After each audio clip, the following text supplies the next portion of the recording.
basically, I mean, he was super respectful.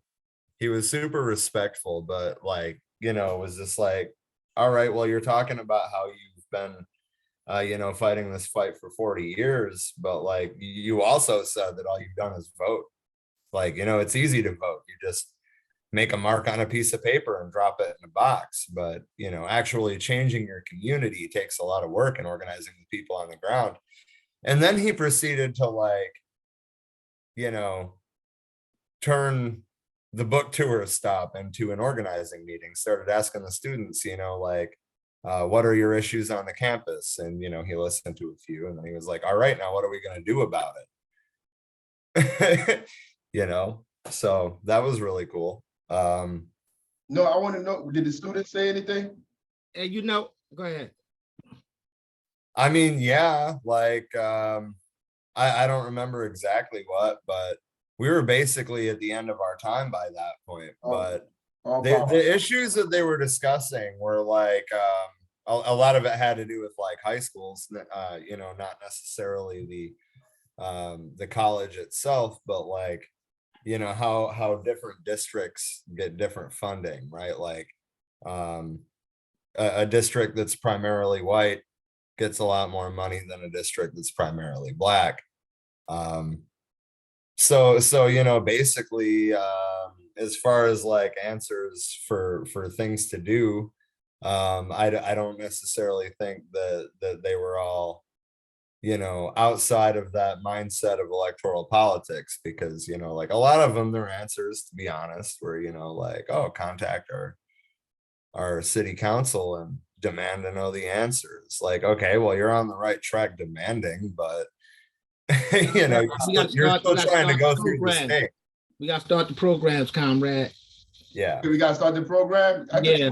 All power to the people. All power. This is part of the program. Didn't you have something to say just now?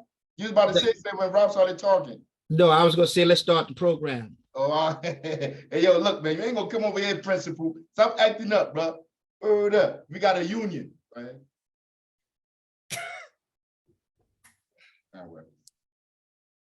It said that every revolution, every act. So we go. Each week, students will be assigned reading and videos to study. Okay, it's hard. Each week, students will be assigned readings and videos to study and will convene once a week to discuss the material, interpret and break down core concepts, questions and answers, and to prepare for next week's study materials. Remember that taking notes can be really beneficial. Even audio ones, and don't be afraid to ask for help. We are all in this together. Each week, you are encouraged to bring the following: quotes from the material, questions you have, your interpretation of material, core concepts, revolutionary spirit. Comrades, our study this week will focus on survival programs pending revolution, and Huey P. Newton's position paper, Black Capitalism Reanalyzed, June 5th, 1971. I'm not playing this video. Hey, look, we were supposed to watch this video. You were supposed to watch this video to give you an understanding of what we was going to be talking about today. And when we give our homework, when we say you got to watch this videos, you got to watch them. I'm also saying this because we have slides here. Yo, it's a lot of slides. We give out the slides before each class during the week. If you go through these slides and you study this stuff, we don't have to go through the whole thing. But the whole purpose of this is a political education class. So we got to make sure you get this information. So I know it's slides, it's some reading in here, but we got to get this knowledge by any means necessary. So we're going to do the best we can. We're going to try to limit some of the slides down. Me and Rob talked about it, about finding a way to limit the slides down for the next cohort of class. Black Panther Party survival program pending revolution. Panther Love, addressing the survival needs of the people, building Pan-African unity, and sowing the seeds of world socialist revolution. Chairman Shakur Zulu.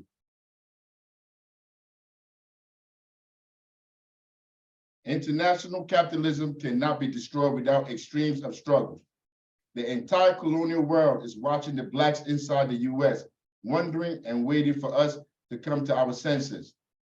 Their problems and struggles with the American monster are much more difficult than they would be if we actively aided them. We are on the inside. We are the only ones, parentheses, besides the very small white minority left, who can get at the monster's heart without subjecting the world to nuclear fire. We are the only ones in the imperialist, like, what is America? America is the face of imperialism. We're in the belly of the beast. Like, this is trying to tell you, like, we have a better chance of affecting change in the belly of the beast than other people out on the fringes, other people being exploited in third world countries. Us here, if we organize together, we can like, we can deliver a blow that nobody else can deliver. We have a momentous historical role to act out if we will. The whole world for all time in the future will love us and remember us as the righteous people who made it possible for the world to live on. George Jackson, 1970. On my rush limp, on my arm, what they call it? Rush what? What they call it with the presidents? What they call that place? Mount Rushmore. Yeah, on my Mount Rushmore, of intellectuals, of people to follow. George Jackson is right there. I mean, it ain't too many people that I can read and I can see, I can visualize and I can feel their pain, I can feel the struggle, and I can hear them and see that they put in a lot of work to understand our condition. If you haven't read Blood in My Eyes, you need to go pick it up and read that ASAP, because you won't understand nothing I'm saying to you if you don't understand the perspective he's coming from. All of this will sound foreign to you. I actually just bought a paper copy of that book on this book tour. I just want All power. That's what's up. See, I know the chairman had a class about it already. We need to have another class on that. The primary motive of a true revolutionary is love of the people, not just the people in your family, your neighborhood, or your country, but the people of the whole world, and particularly the generations of people yet unborn. It is the duty of a revolutionary to represent and fight for the future in struggle of today. Now I need to say something about this right here. Most of us believe if you go to work, you pay bills, take care of your family, like you're doing what you're supposed to do. Like, in fact, you think you're doing way above what you're supposed to do just by taking care of yourself and your family. That is not revolutionary. In fact, that is what that's what a sellout. That's what someone who betrayed the revolution always does. They think of their family and themselves first. That's the definition of a sellout. So like when you have conversation with people and you talk to people and this is their mind state, this is where they're at. Like, I don't need to join no organization. All I really need to do is worry about my family. That's what they said on the plantations. That's what individualists have said through history. We have to fight and struggle for the people. We are here for the people. Make no mistake about it. Our whole purpose as Panthers, because people are taking these classes now. There's a few people going through these classes to graduate to become Panthers. Our purpose here on this planet is to fight for the liberation of all people and people that haven't even been born yet. And that's when we start talking about building institutions, like building schools, building economic institutions. So when these people that are not here come here, we have a foundation already built.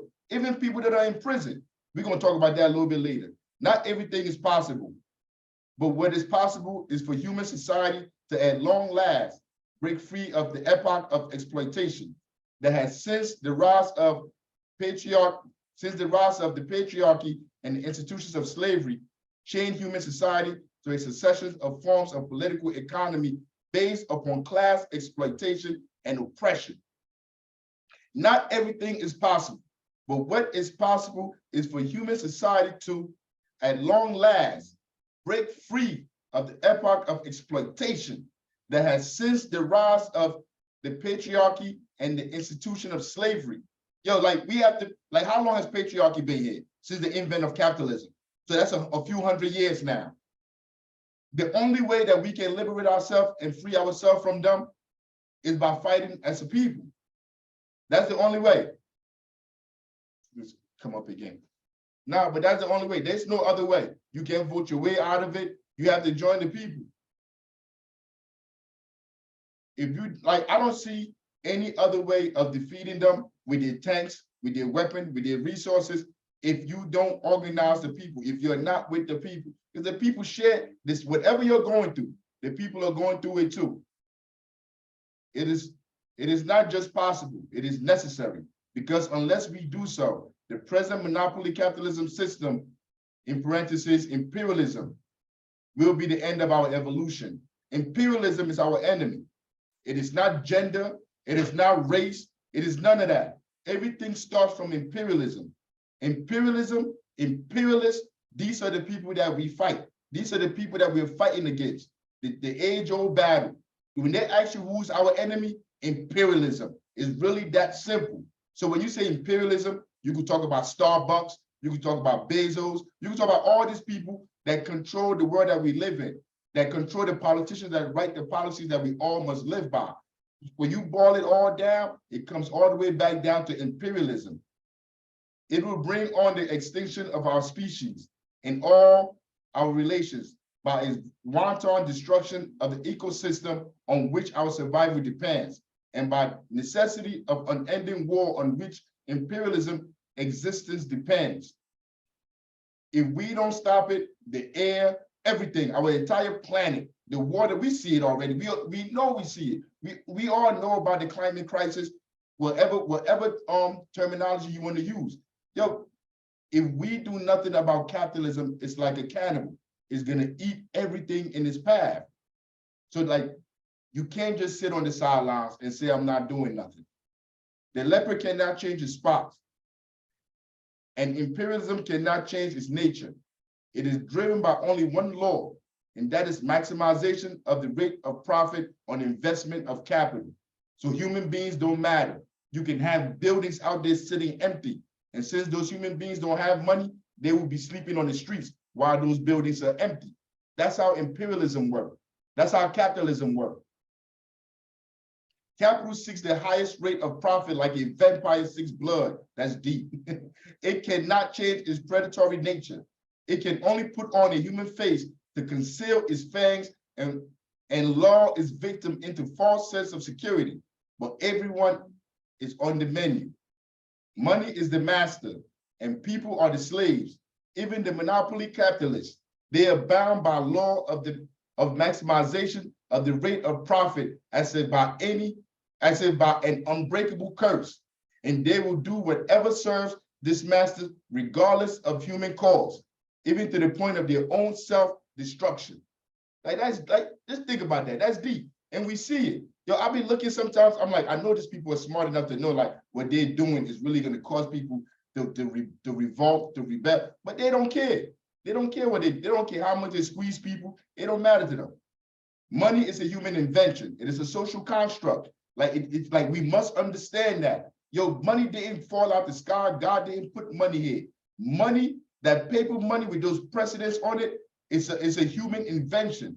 Even you paying bills, them taking money out your taxes, all of these things are human inventions. It's like the proper term for them in sociology is called social constructs. That means other human beings like you and I constructed it and put it together and give it the power it has.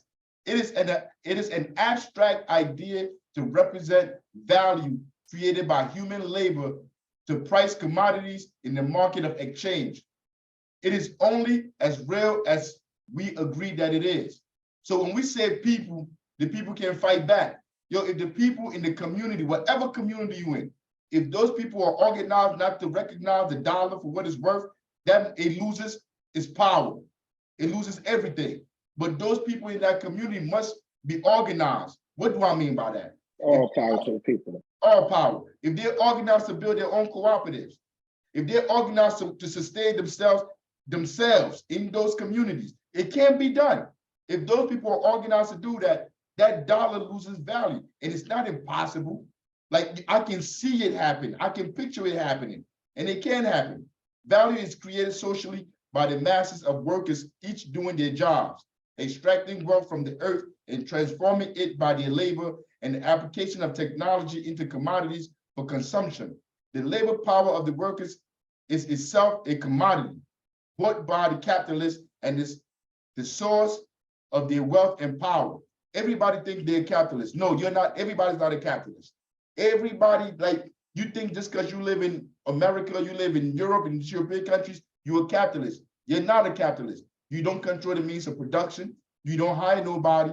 You have no company. You have nothing. I mean, you're just a worker. You get up every morning like the rest of the 90% of the people on this planet, and you go work to make these people richer. That is your purpose. When you wake up, you can tell yourself what you want to tell yourself. You can tell yourself, I do this for my family. I'm living for my family. The best years of your life are given to imperialists, to corporations, working to the bone, working till you die. For these people, for them to be rich, for them not to work. The difference between the cost of the workers' labor power and the value created by it is the capitalist profit, parentheses, less the cost of materials and overhead. And the rate of profit is the speed of which profit is turned. Capitalists compete to invest where the rate of profit is highest. So it doesn't matter if you're wherever you at. I mean, if they're ready to move that business, we saw it from the 90s to now. We saw all the businesses leave and people become poor, and places like Detroit, you can't even recognize them no more because the company got tired. They say, you know what, we're gonna go to this country where the labor is cheaper, and we're going over there. You've seen it in your lifetimes, in all our lifetimes. The contradiction between the social nature of production and the private ownership of the means of production, including the workers' labor power, prevents social control of production and society and ensure the dictatorship of the monopoly capitalists over the whole of society. Monopolies, like we all got phones. Everybody that's on this line right now, I guarantee you one thing. Everybody that's here right now, I can guarantee you one thing. You either got an iPhone or you got a Samsung. That's how we live it. That's what they mean by monopoly. Like two people control everything. 2-3 people control everything. They have, like they say there's freedom. Everybody can get a cell phone company. You won't have enough money to get no cell phone company, dummy. Like we don't have enough money. You don't have enough resources. You can't pass through the loopholes that they got for you to get any of these things. So when they talk about monopoly and fighting these people, that's what they're talking about. Even when you want to deliver stuff, you got to go to Amazon. Everybody uses Amazon. Amazon is the only person that know how to deliver. They're the only people that want to make money delivering. Nah, it's called monopoly capitalism. They own the politicians and they own us. The politics of imperialism are dictated by the class interests of the monopoly capitalists. Like I said, Bezos said them, as it is the nature of the rate of profit to fall under conditions of automation. Parentheses, as production becomes more capital intensive and there are fewer workers to exploit. The monopoly capitalists are driven to seek cheaper labor costs and lower overhead, cheaper rent on land, cheaper raw materials and energy costs, lower taxes, and less safety and environmental protection regulations, and thus boost their rate of profit. This is the force that drives politics under imperialism and brings on wars as the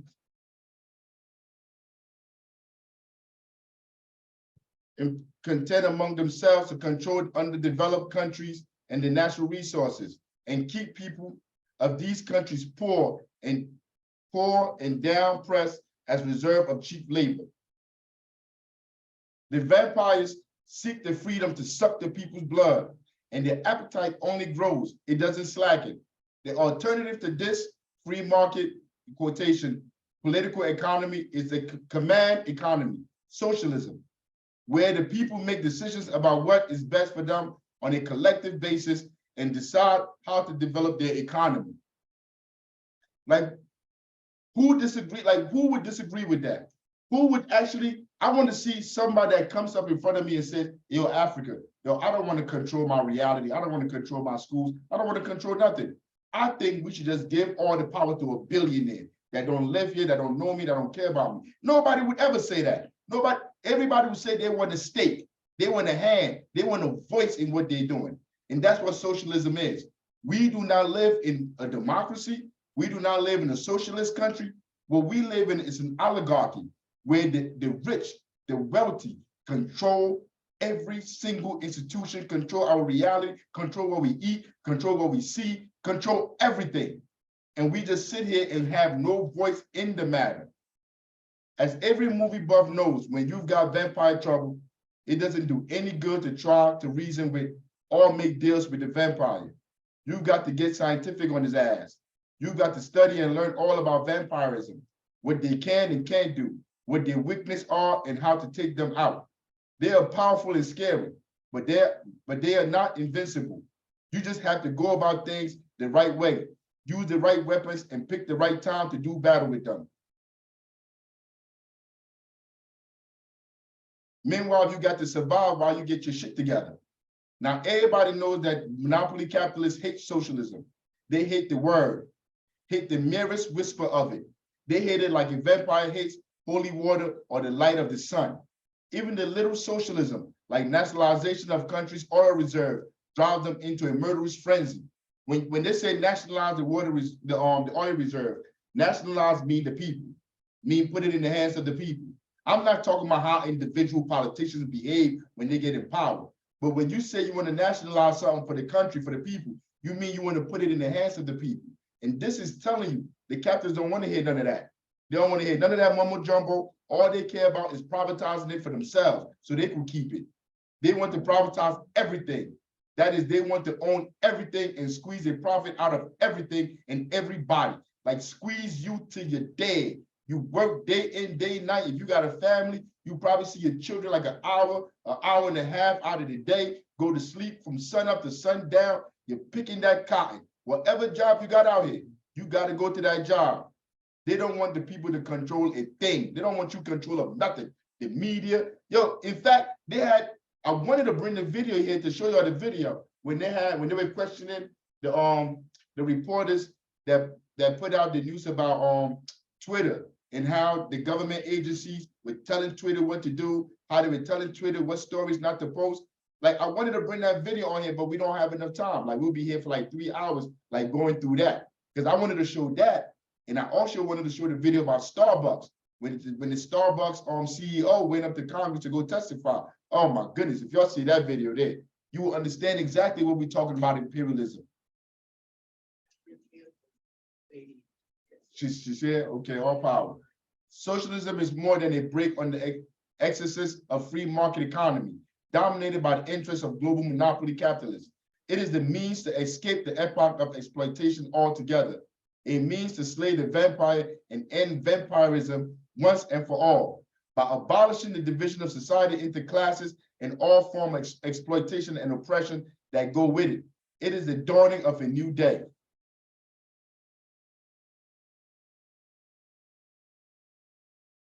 All societies based upon exploitation are class dictatorships. All societies based upon exploitation are class dictatorships. So wherever, there is no nation on this land anybody can name to me that is not based upon exploitation. All of it, whatever you want to talk about, the Netherlands, Switzerland, everybody is based on capitalism, is based on exploiting the workers.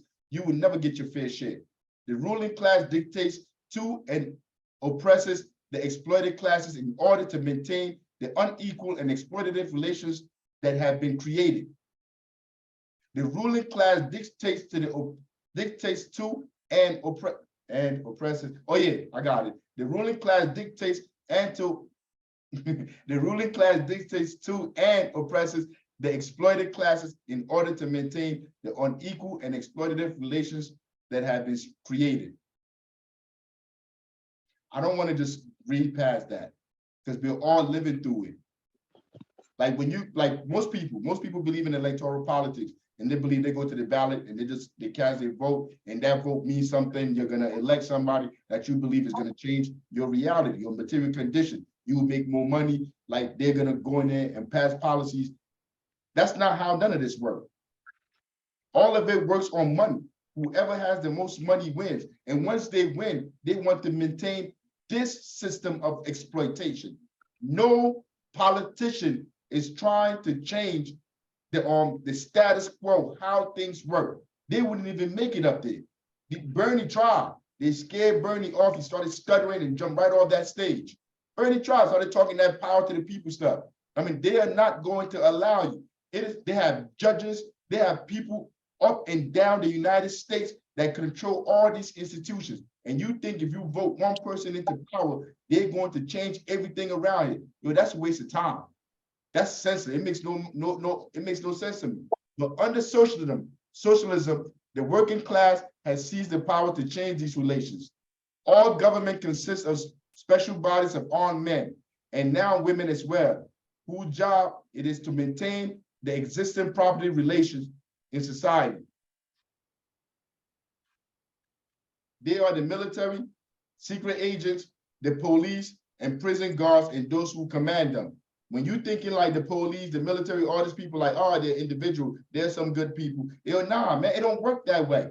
It don't work. Like, you could be good all you want. Once you enter those institutions, you have to behave the way they want you to behave. You have to target the people they want you to target. You can't go in there and your superior officer tell you like, yo, go to those projects right there and go police those people, go record those people, go ticket those people, and you're gonna turn around and be like, nah, I'm not doing that. I'm a good person. They're gonna shoot your dumb ass in the back.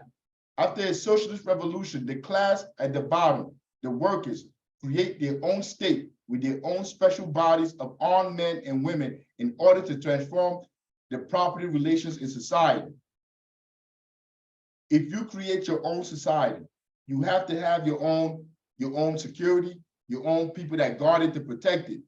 Like that's after, well, it's like the way I see revolution is different than how people see revolution. Like, cause all of this, you see, like when somebody read this, all right, the normal person read this, after a socialist revolution, like they thinking like after you get guns and you go out in the street and you shoot and you fight, like who you fighting? You don't have enough guns. Like that is not a revolution. Yo, when you get inside those communities with the boots on the ground and you going to like house to house, organizing people to understand who their enemy is and how to fight back, then you build institutions that those people demand because they understand the institutions around them are not serving them. That's called dual contending power. Once you build those institutions in your communities, which we all can do, after you build those institutions, you're gonna need to protect them. This is when all that extra stuff about like women, army, all that stuff, special forces, all that stuff is required. Once you've organized the people, once you've done that work that nobody seems they want to do. Everybody's an activist, but there's nobody that want to come in the hood and go in there and organize these people and show them how to liberate themselves. I don't see nobody anywhere doing that other than the Panthers. I mean, well, we're going to get to that in a second too. This is necessarily a protracted process that advances in stages, meaning protracted like it's going to take time. It advances in stage. Everybody can wake up like, and like everybody's organized in their communities. It doesn't happen like that. You have to enter these communities. That's a stage. That's stage one. Organizing these people, getting them to understand. That's stage one. Then you got another stage, building the institutions. That's another stage. You don't do all of that at the snap of your finger. I mean, it takes work.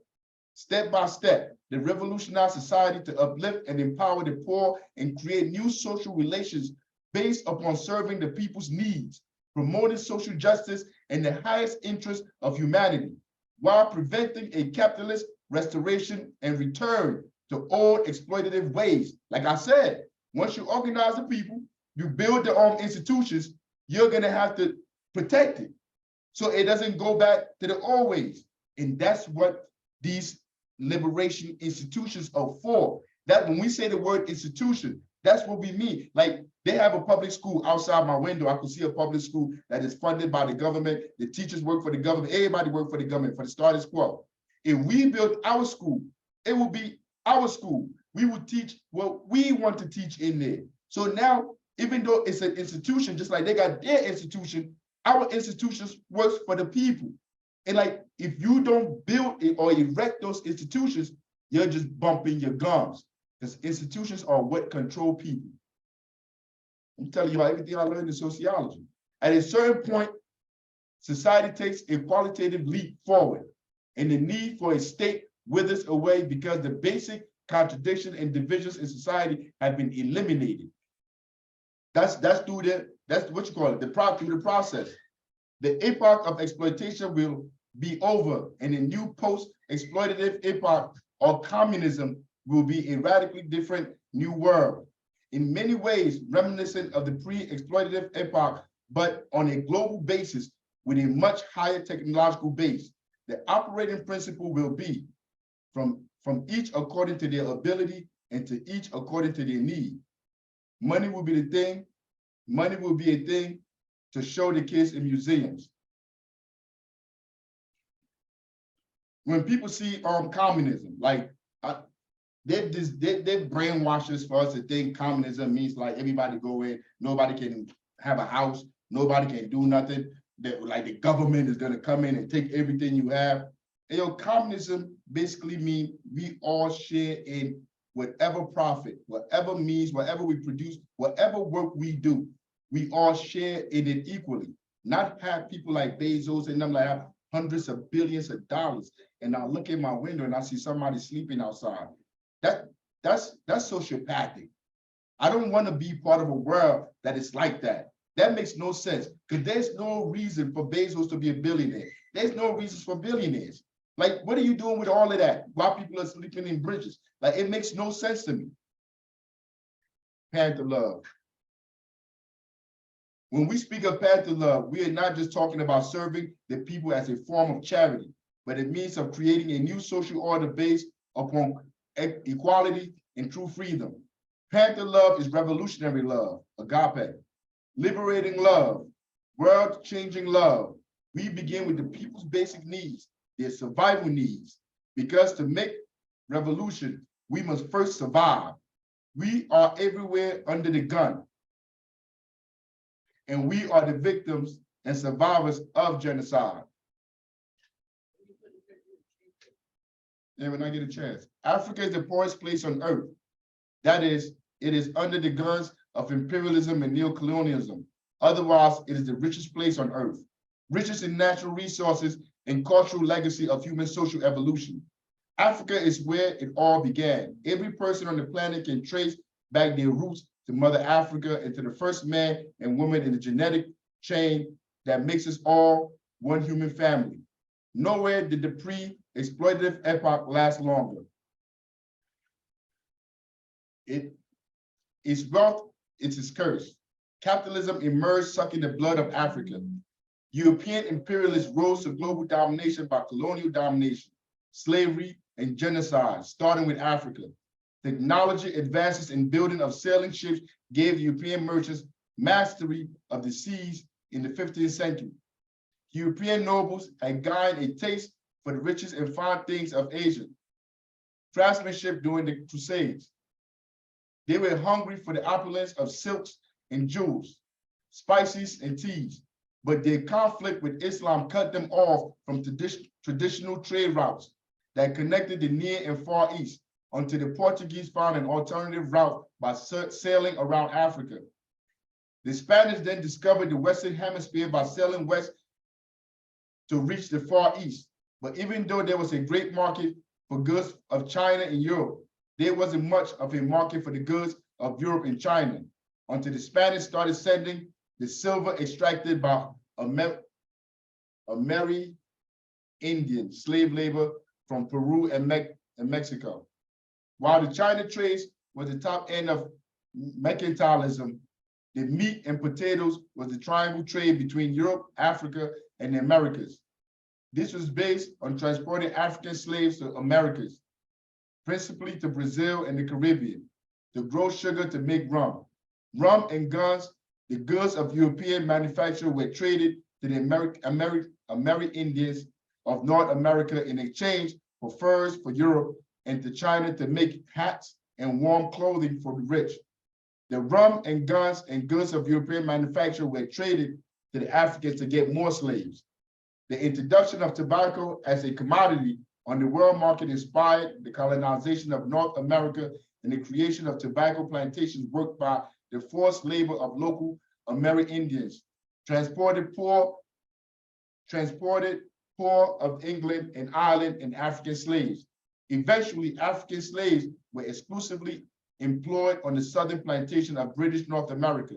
As the genocide and dispossession of the indigenous Amerindian nations opened more land for cultivation, cotton was introduced, and after the invention of the cotton gin, The rate of profit was so great that millions of Black slaves were imported and bred to work these plantations, concentrated in the Black Belt South. This continued after the Civil War, when former slaves and poor whites were made sharecropping peasants tied to the land by terror of the KKK and institutionalized racism, enforced literacy and poverty. Black people were forced into new African nation under these conditions of internal colonialism. In Africa, European colonialism pushed island as those fleeing enslavement moved inland. And here too, the European colonial settlers established plantations and instituted forced labor to grow export crops and to work the mines, raping Africa of its great mineral wealth. The various imperialist powers of Europe carved up the continent into colonies and viciously suppressed resistance with genocidal violence. Countless millions of Africans and American Indians perished in the centuries of primitive accumulation of capital that brought forth dominance of capitalism in the world political economy. White racism emerged as justification for these great crimes against humanity, and Christianity offered its blessing for the spreading on civilization and saving the souls of the heathens. Christian missionaries worked to pacify and control the colonized, offering crumbs of Christian charity and limited education opportunities to a select class elite Africans groomed in European prejudice and culture to act as go-betweens and front men.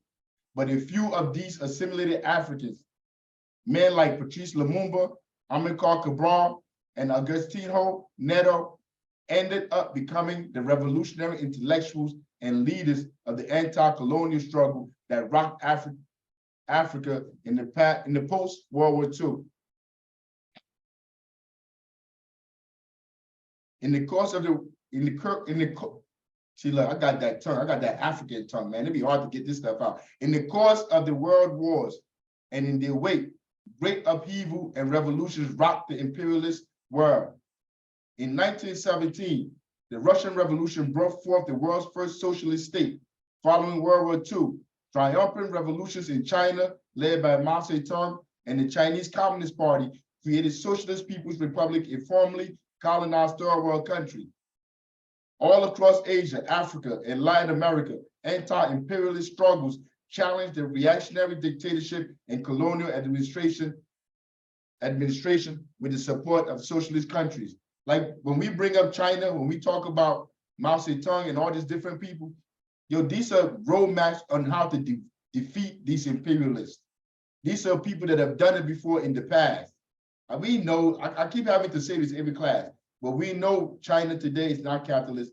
I mean, it's not communist. We know Russia is not communist. So if you get some reactionary person that come here, they're like, oh my God, you're talking about China? China is not a communist, man. But like, anyway, like I said,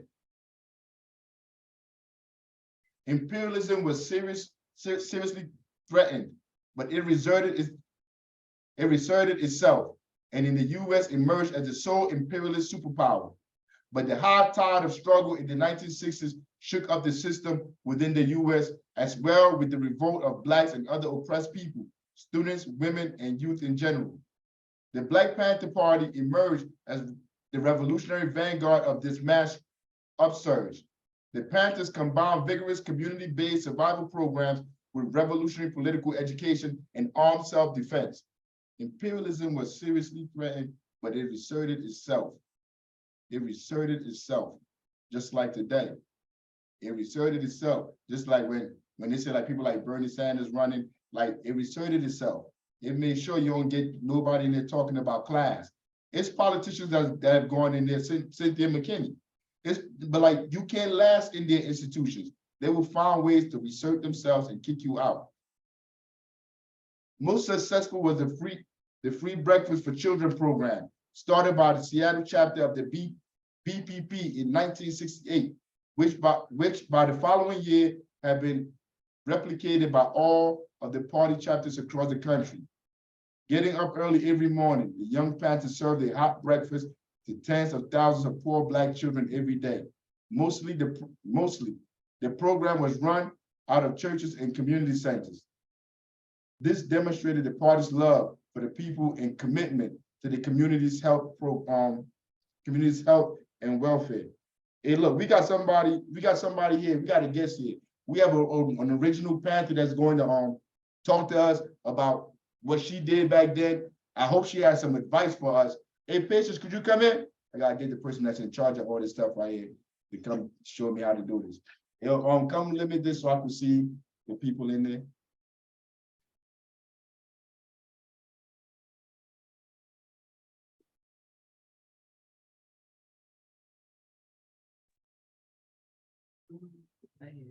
Got it. Oh, I see her right there. I see Kat right there. I don't know if she like. Catherine.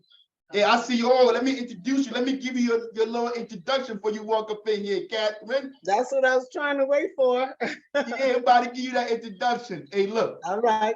We have a revolutionary here. Catherine Campbell went to school at San Francisco State University of Graphic Design. After getting her degree, she then went to Berkeley and got a degree in engineering. Oh man, I hated math. And also community workers. She joined the party in 1969.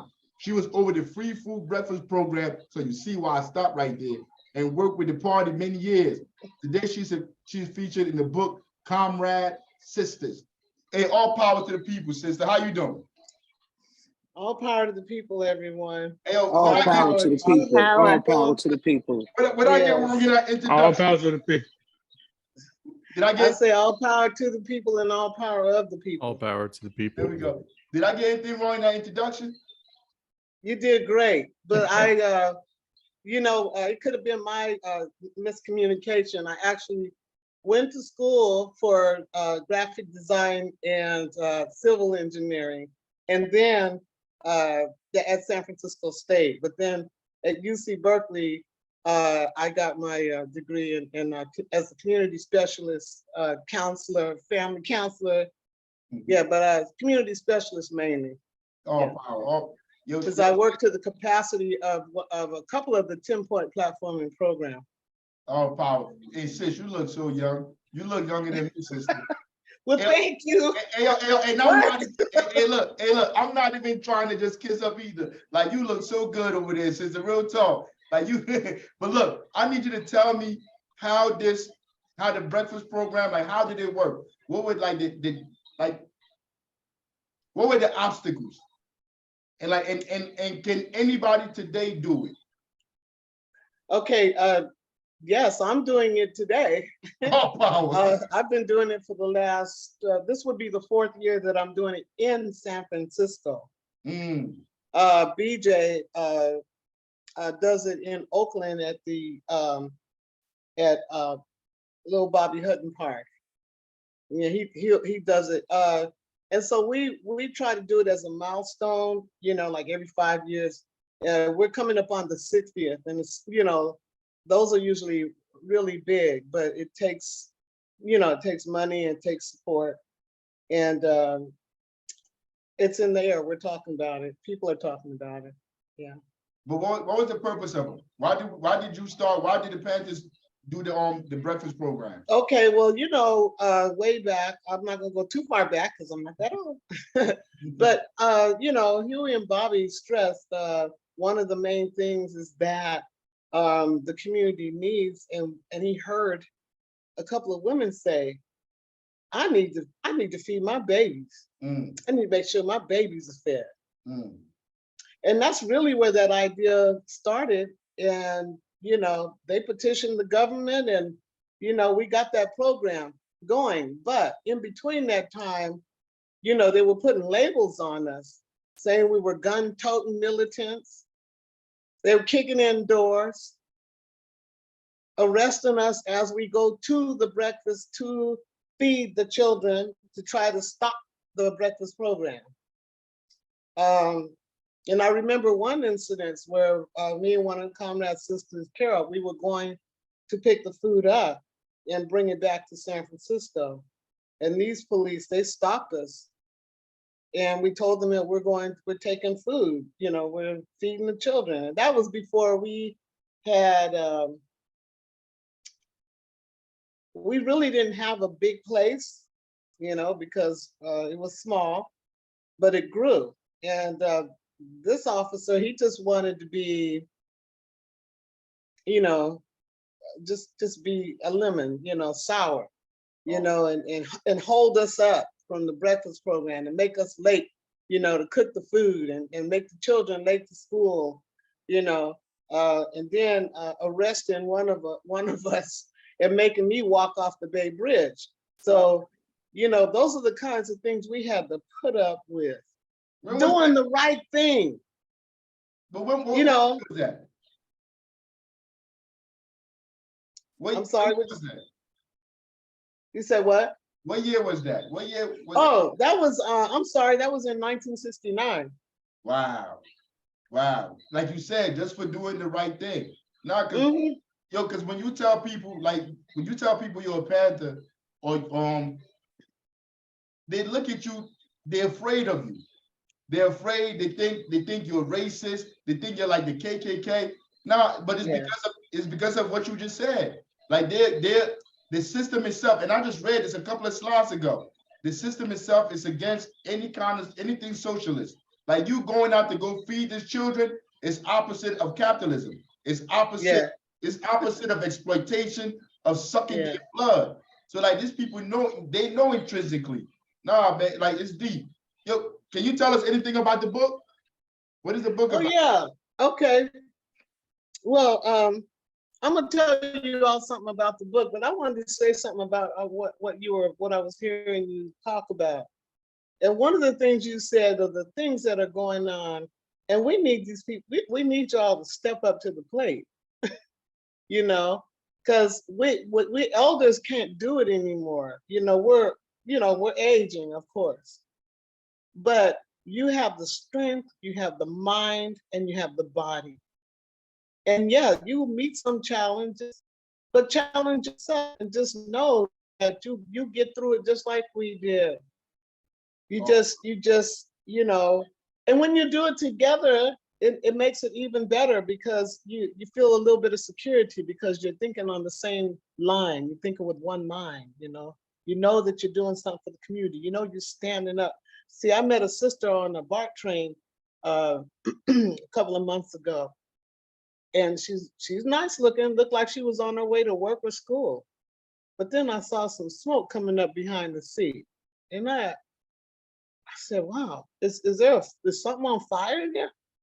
Well, no, it was her crack pipe. She was smoking crack. So I began to talk to her. And I said, well, what makes you want to do that? You know, that's genocide. Why would you want to do that? Well, I'm sick and tired of the way things are here. Nothing has changed. There's homelessness all around and da da da da da. I said, well, yeah, you do something about it. You don't kill yourself in it. That's what all we're power about. To the prevention. People. All we're power about to prevention. The people. Oh, yes. So this is the kind of talk that I have when I'm out there. You know, still encouraging people. You know, nobody's. You know, the government. I don't know if the government doesn't care. They act like they don't. Like you said, there's capitalism. There's all kinds of stuff going on in this world. But we do not want our children to suffer. No. That's where the breakfast program comes in. A child can't do anything if they don't have a good meal in their stomach. They can't think. They can't be creative. They can't sit still in a classroom and listen to the teacher try to teach them something because they're hungry. And sometimes they can't even articulate that. They can't say, I didn't eat nothing. My mama didn't give me nothing. My mama don't have nothing. We don't have no food because the way the system is set up, they can't talk about that stuff. They're not supposed to. They're supposed to come to school, sit down and learn. Well, you can't sit down and learn when you're hungry. You can't sit down and learn when there's something else going on at home. And the teacher doesn't want to listen to you because she's telling you to sit down, you're disturbing the rest of the class.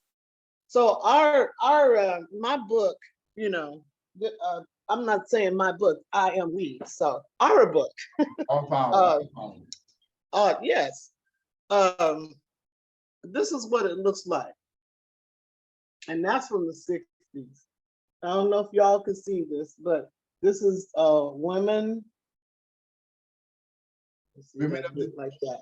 There we go. Okay. women of We the could black. definitely see it. We could definitely see it, Conrad. Hey, It that's looks you with the, that's beautiful. you with the afro? Women, hey, all of them is me. You know, we was all Afro in there. You know, we decided when we did, when we all decided we were going to be Panthers, if you notice, they just threw off everything that was chemical, that was not good for our body, our food. We began to eat sensibly in a nutritional way. Our skin got better. You know, I mean, the stuff, it was almost like a cleansing. Like, you know, we knew what we had to do. We had to survive, first of all. And then also, you know, there were parents and women and men who were trying to take care of their families. You know, so we were there for the brothers. You know, we were the backbone. You know, the sometimes you know, people call them the Gestapo, but the police, you know, they were just on their case all the time. It seemed like as soon as you left the house, you know, we didn't know if one was going to come back or not. Oh, wow. Oh. Yeah. No, like, Because no, we no, go ahead. You about to say something? Oh no, I was just going to say that, you know, we really you could say we were just working on a prayer, because we didn't even know we were making history. We just knew what our needs were. And Bobby and Huey were able to articulate that for us and also teach us our rights. A lot of us didn't even know what our rights were. And a lot of times at that time, we were taught to shut up, sit down, and be quiet. But somebody needed to squeak the wheel. All power, all power. Hey, Chairman, do you have any questions for our chairman? Now, I wanted to go ahead to flow about her initial ideological conversion over to Panther ideology. Some of the characters she met. Tell us about Bunchy Carter, John Huggins, and the political education, the role of the woman, those things. I would like to hear about, but other comrades may have some questions for her. She don't have to answer all of them, but those are the ones I put on the table. Well, I can say that the role of the women, we took on the role of the men.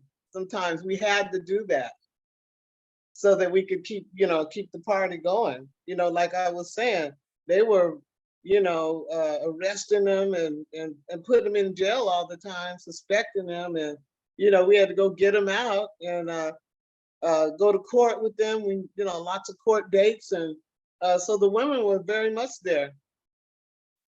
Yes, we were definitely there. We played their role. We did what they had to do. We pulled security. We learned how to break it up, break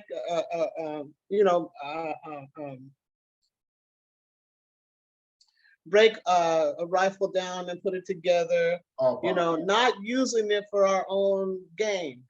And we didn't have to use it, but we were, like Huey and Bobby said, we are going to protect our community. And this, and see, we don't want nobody to think that we're wrong, because I mean that it's a race thing. It's not, you know, it was for poor and Black people. That's why he said all power to the people.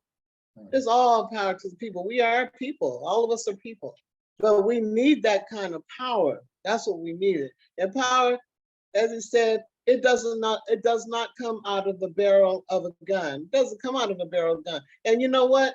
A bullet can't feed children. We can't feed children bullets. All power. All power. Anybody else got a question?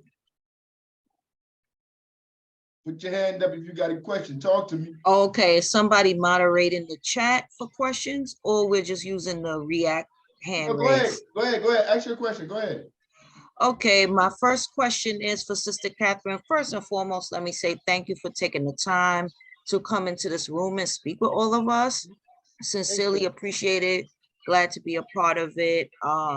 My first question is, earlier in the presentation, patriarchy was raised as being a component of imperialism. So what I wanted to ask was, how did the women, the mothers that operated the free breakfast program and other survival programs in the Black Panther Party address sexism and patriarchy within the party, and how was that managed and rooted out? And do you feel those efforts were successful? Well, you know what, to identify it out on the spot, you rid that person of it. That's all. It could be on a one-to-one. You know, people come in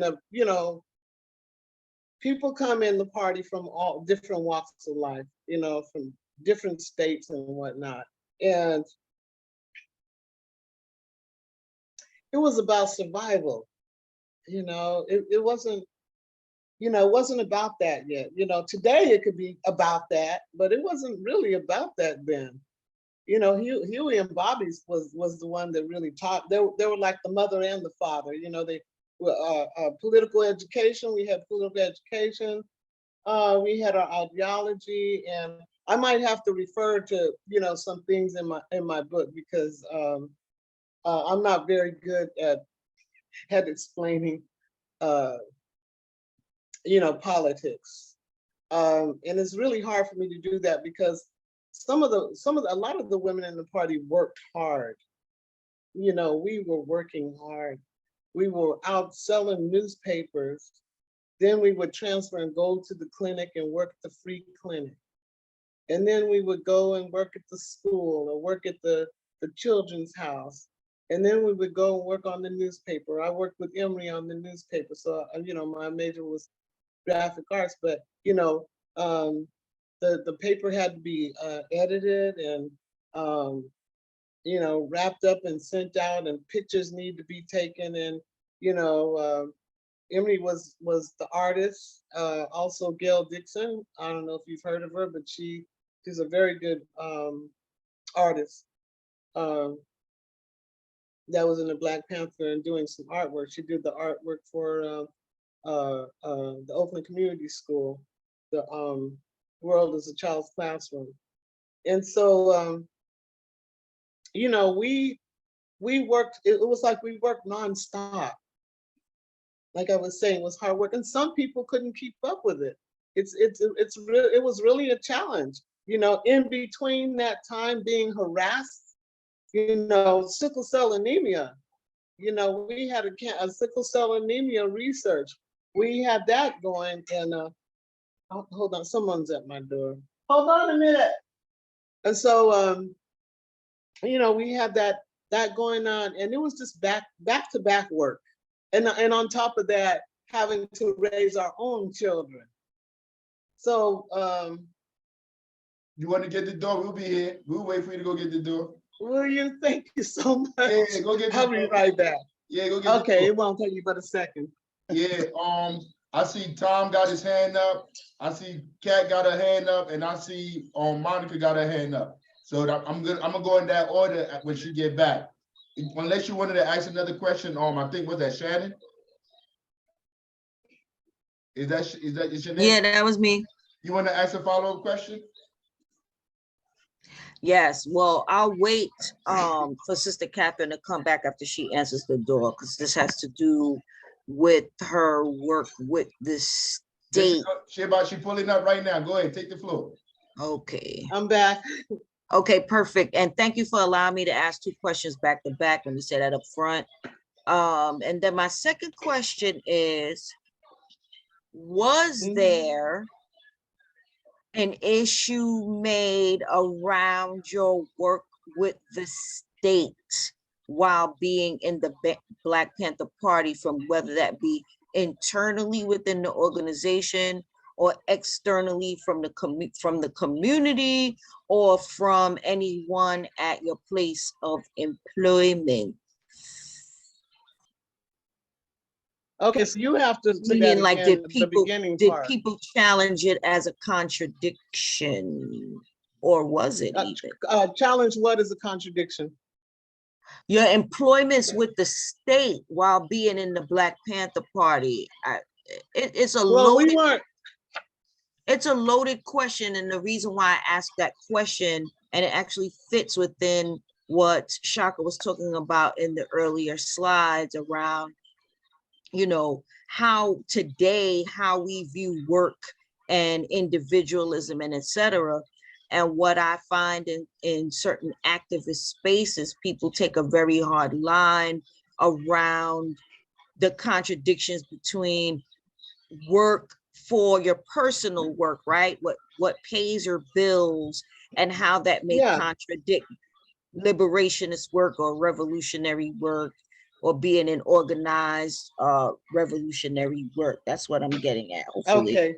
that makes sense. So, all right. So this is, I'm just going to give you my personal opinion on that. Like I was saying, we worked back to back. It was all volunteer. So nobody was getting paid. If anybody was getting employed at the Oakland Community School, there may have been a few teachers that were employed that got paid. You know, and there's some people that had a stipend, you know, but we, you know, as I was saying in the beginning, from 1969, I joined in 1969, I started doing community work, and we had to build up to that. So, you know, people, you know, we were all young. We were about the same age. We were like 17 when I joined. I was going off to college, and you know, this whole civil rights thing was happening in the 60s. So there was no way you could avoid it. It was just around us. And when I decided that I wanted to come back from Miami University to go to school out here, I had to take a whole year break. So in between that break, I started working with the breakfast program, and which was at Sacred Heart on Fillmore in San Francisco. And now it was all volunteer. Now there may have been some administrative work, you know, that I'm not aware of that people had to get paid for, you know, because of course, you know, you got people that have some expertise, and you know, have to use their expertise, or maybe use their mind to keep us alive. All power. You know. All power. All power. You got something, Tom? Oh, thank you. Yeah, first of all, greetings, comrade. My experience, as I recall, was that in a lot of ways the struggle was the main teacher, because we were out of our depth theoretically. You know, we didn't have the political education that it's possible to get today. We didn't have the internet or whatever the, you know, resource things. But we learned to, you know, actual struggle, what worked and what didn't, and you know, just listening to the reactions of the people and trying to, you know, do the right thing. Hey, Tom, you got a lot of feedback. Yeah, I just want to know what she thought about that. You know, it was very hard to hear you because there's something in the background that's going on. Hey, Chairman, did you understand what the question he was trying to ask? John, well, paraphrasing, he was saying that back then they didn't have the political education and experience Right. Back then, because they essentially was building a new foundation, Right. a revolutionary militancy. But today we have that experience, and he wanted to know, what is your assessment on that? My assessment, well, you know, since today that we do have it, it's going to take the youth to, you know, to implement it and make that change. Like the brother was saying, like Africa. Yes. No. All right. You know, as he was saying that, you know, we need some numbers. We need people that are really going to be serious in the change that needs to happen. Okay, because everybody, a lot of youth has had their time to shine. You know what I mean? And then life sometimes it comes to a point where you may not even know you were chosen to make the change until you really sit down and think about the situation and the way things are. Oh, wow. And then you realize, I'm the one that's gonna have to make that change. Oh, wow. You know, I got scared. I'll tell you, I got scared when I came back from college and my family thought I was crazy when I said, I'm joining the Black Panther Party. And see, they were like, well, wait a minute, you think you can go up against the government? I said, well, yeah, I mean, this is the way I was taught and my family was raised. And I know everybody else in the South and other places was raised. You feed the hungry, you clothe the people that don't have any clothes. You give them shoes if you got a pair of shoes, right?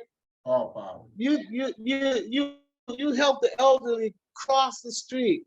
You make sure that children get to school safely. You know, and you discipline your children, you train them up right, because my next door neighbor gonna tell mom, my auntie, and my auntie gonna whoop my behind. You know, so we don't want to lose those values. And this system we are so broken up, the family structure. It's really broken up, and we need that because we don't have the equity in the community. Excuse me. Just leave it there. It's okay. Thank you. I appreciate that. Thank you.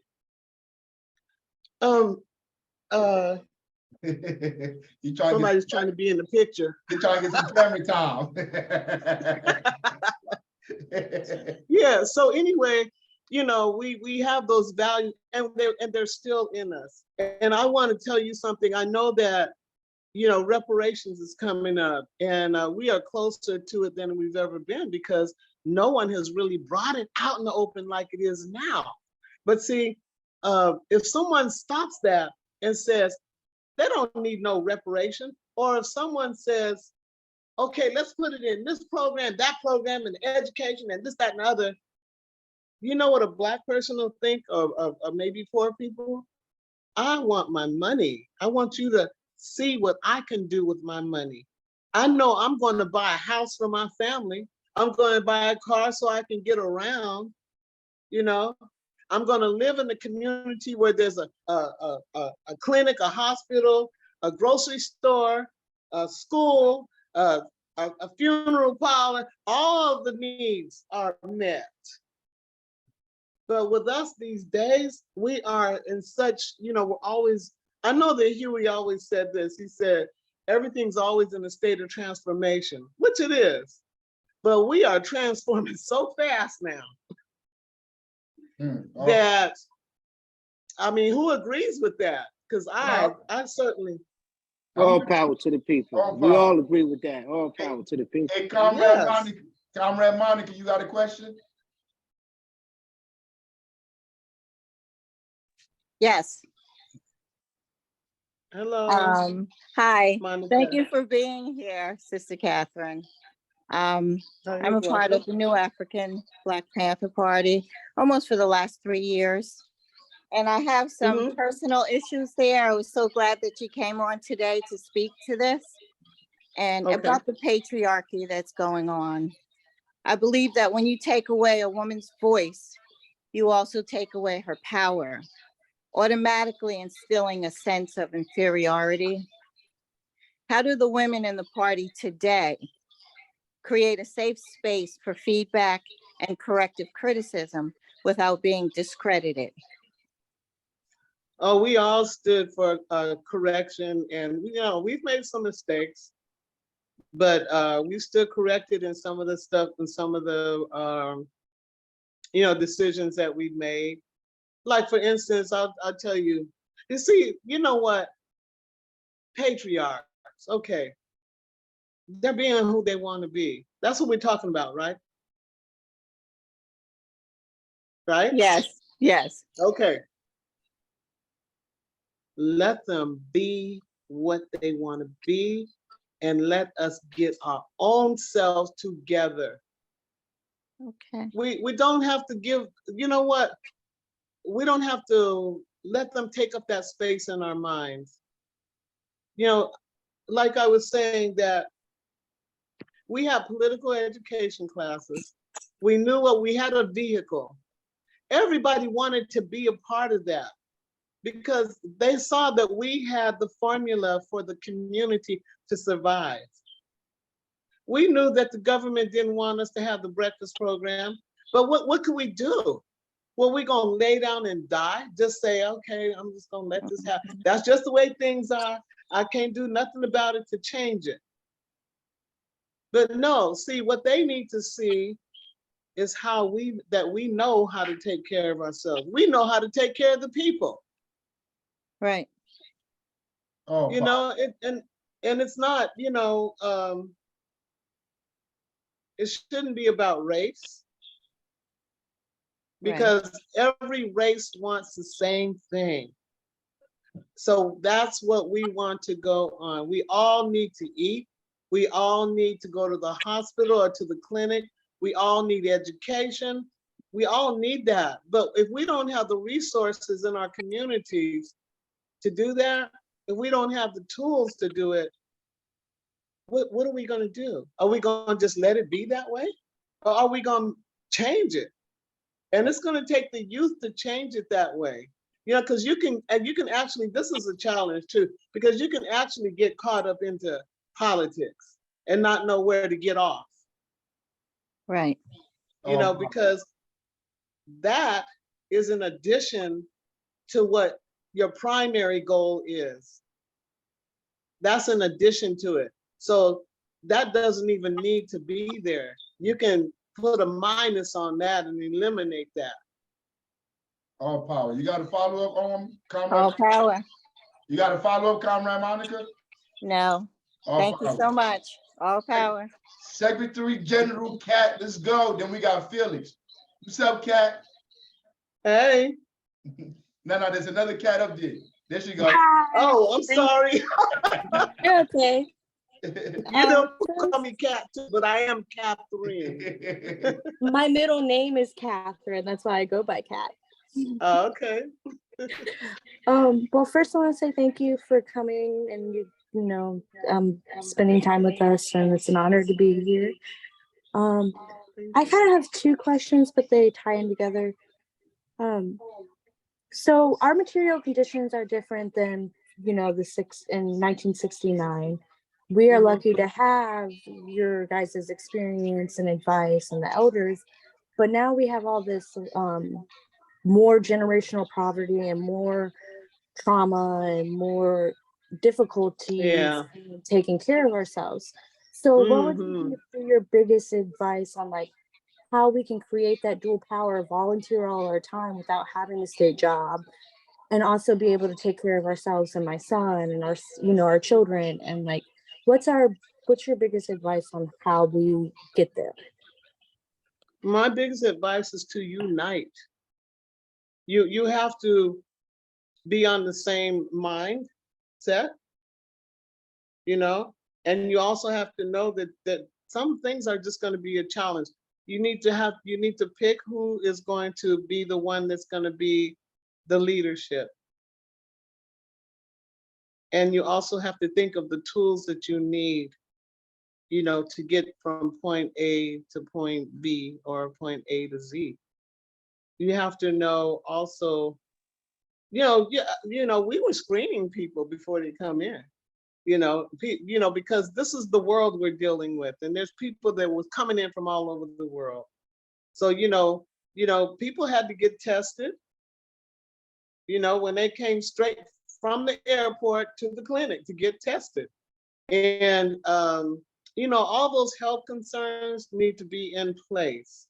And once those are in place, you guys can run with it, send those papers through, go to Washington, D.C. and tell them what you want to change in your community, or go to your mayor and let them know, talk to those supervisors and say, hey, look, this is what we want.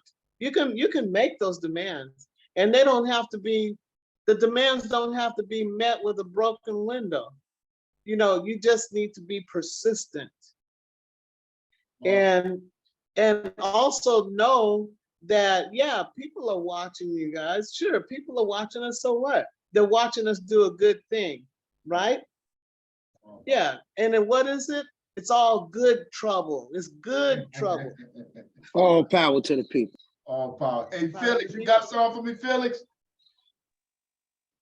Hey, yeah, sorry, I'm a little tired, so I don't really know how to word this right. But these classes have definitely helped me to put strategy behind the community work I do. And I work with the homeless population here. But I just wanted to know what would be your advice, like to start organizing in an area that hasn't really had much resources in that way. We have close to 500 homeless people here. A man froze to death the other night in front of Salvation Army because they don't even take individuals anymore. They got a long wait list for families even. And so the city council is extremely hostile to me and my attempts to approach them with, getting a permit to feed people in a park. Salvation Army, one lady was all about it, and now like the board of directors or something stepped in and was like, we can't allow the space for that. So I'm about to have to use my church. It's an exhausting battle, but like it's definitely worth the fight because these are human beings that so many people have discarded. But I don't know really how to go about doing this as myself towards the city council. And you said there's 500 people there, homeless? There are about 70,000 housed people, and they registered 290 homeless people. But every homeless person I talk to, the numbers are about 500 people. So what would you like to see happen? I would like to see a long-term shelter get established. My pastor did a cold weather shelter, and he's wanting my advice going forward to convince the city to let's do a long-term shelter. They have ridiculous standards they're trying to put his building to. Talking about there's no sprinklers in the building, but I've been in the Salvation Army shelter when it was a general shelter. I've been in the YWCA when I was a kid. There's no sprinklers in there either. They just recently made it a misdemeanor crime for specifically someone who looks homeless to be camping on any Missouri state lands. And they also included in that bill that no longer can state funds go towards long-term housing. So people like me who got in a federal run housing, I needed a state-run program to get in that. And now that's been taken away. And so we don't even have a long-term shelter. We got an abandoned hotel downtown and everything. And there's just people dying out here, for lack of the elements. Okay, so I heard you say that you have a pastor, right? You have a pastor, and you work close with that pastor. Yes, I do. So your pastor needs to advocate for you. Yeah, we're having a meeting. We're having a meeting on Wednesday to talk about how to further our involvement in the community and with the aspects he can bring to it. It's very limited though. He's on a resource board called Community Missions, but they haven't really done much, and he's floundering in it.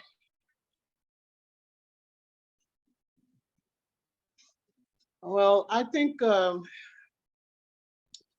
start with the pastor is a good thing, because pastors, they have the key to the door. They can go through many doors and they can help you. It depends on what you want, and you let them know what you'd like to do.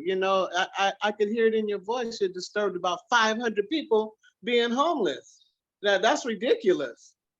So it's time to act now. And that's what you want to tell your pastor. I want to act right now. And the best way to do that too, if you've been waiting a long time, get that media attention. Let people see what's going on. Show them all the tents and all the sleeping bags and everything that people are sleeping in. And at the same time, let them know what needs to happen. You guys need to have a plan. Yeah, I recently connected with two homeless individuals who have a lot of potential for revolutionary change.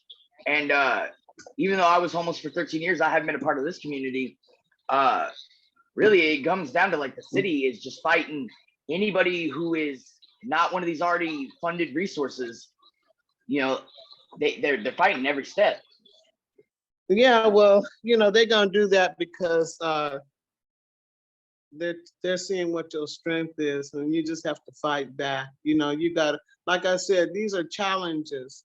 Don't stop, you know, because you're gonna get attention. And then what are you gonna do when you get that attention? What are you gonna do with that attention? Suppose the media did come in. What are you gonna do with that?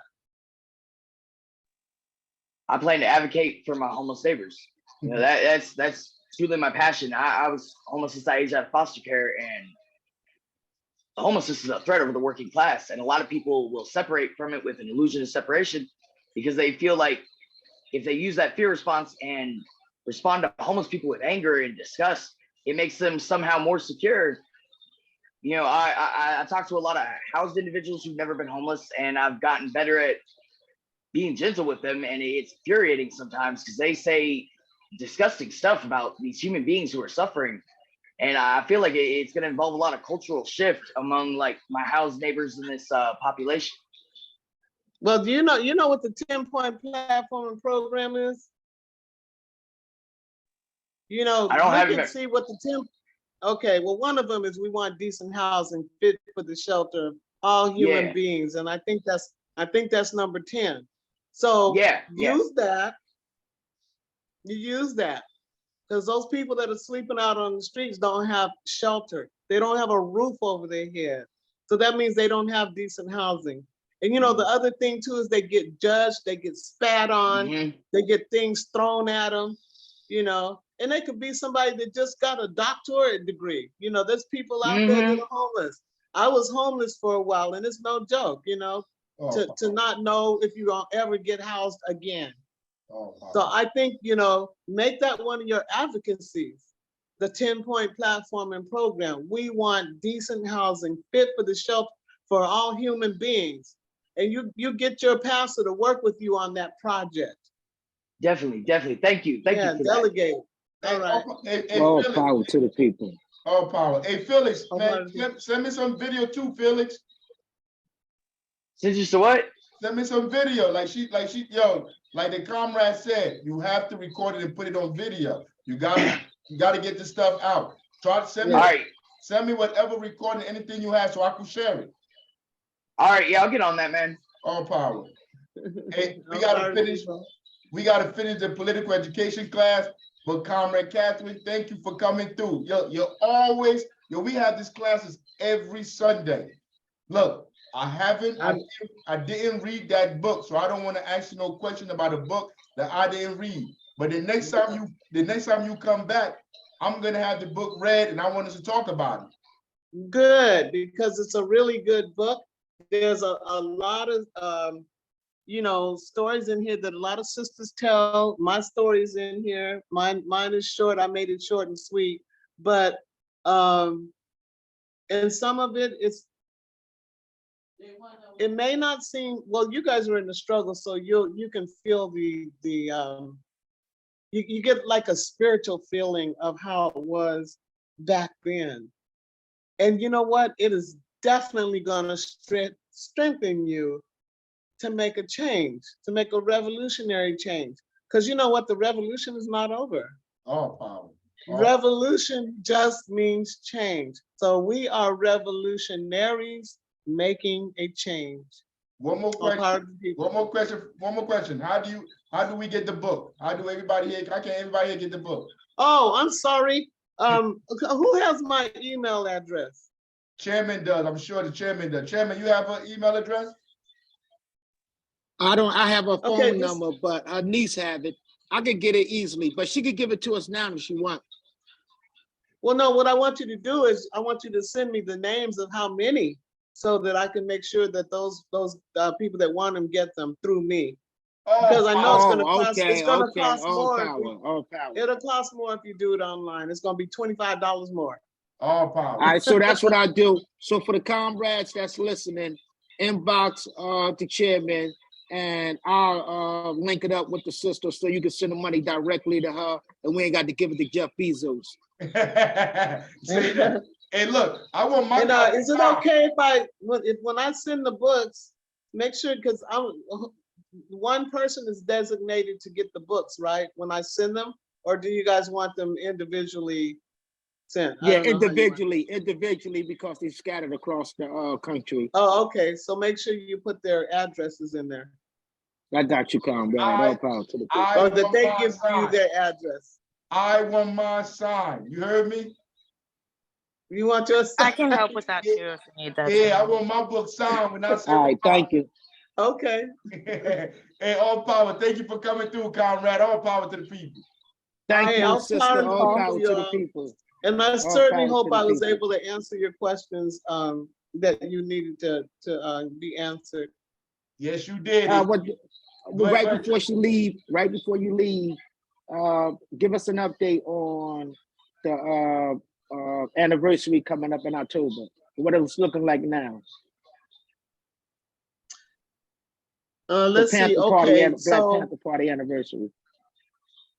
yeah, but I don't know too much about that or who's all talk. I know that I've heard a couple of things, and I can't give you any information on that right now. Maybe at a later date.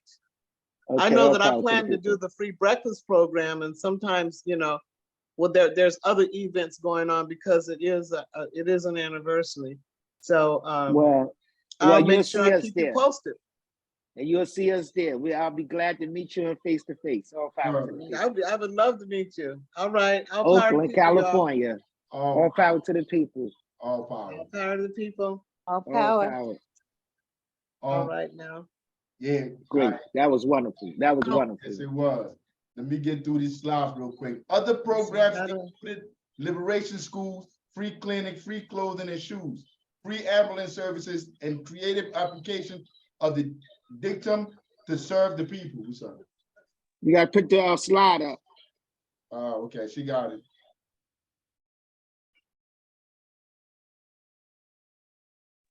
That was great. I enjoyed that. Yes, it was. Okay, how is it looking, Chairman? Yeah, it's up. You just got to put it on the screen.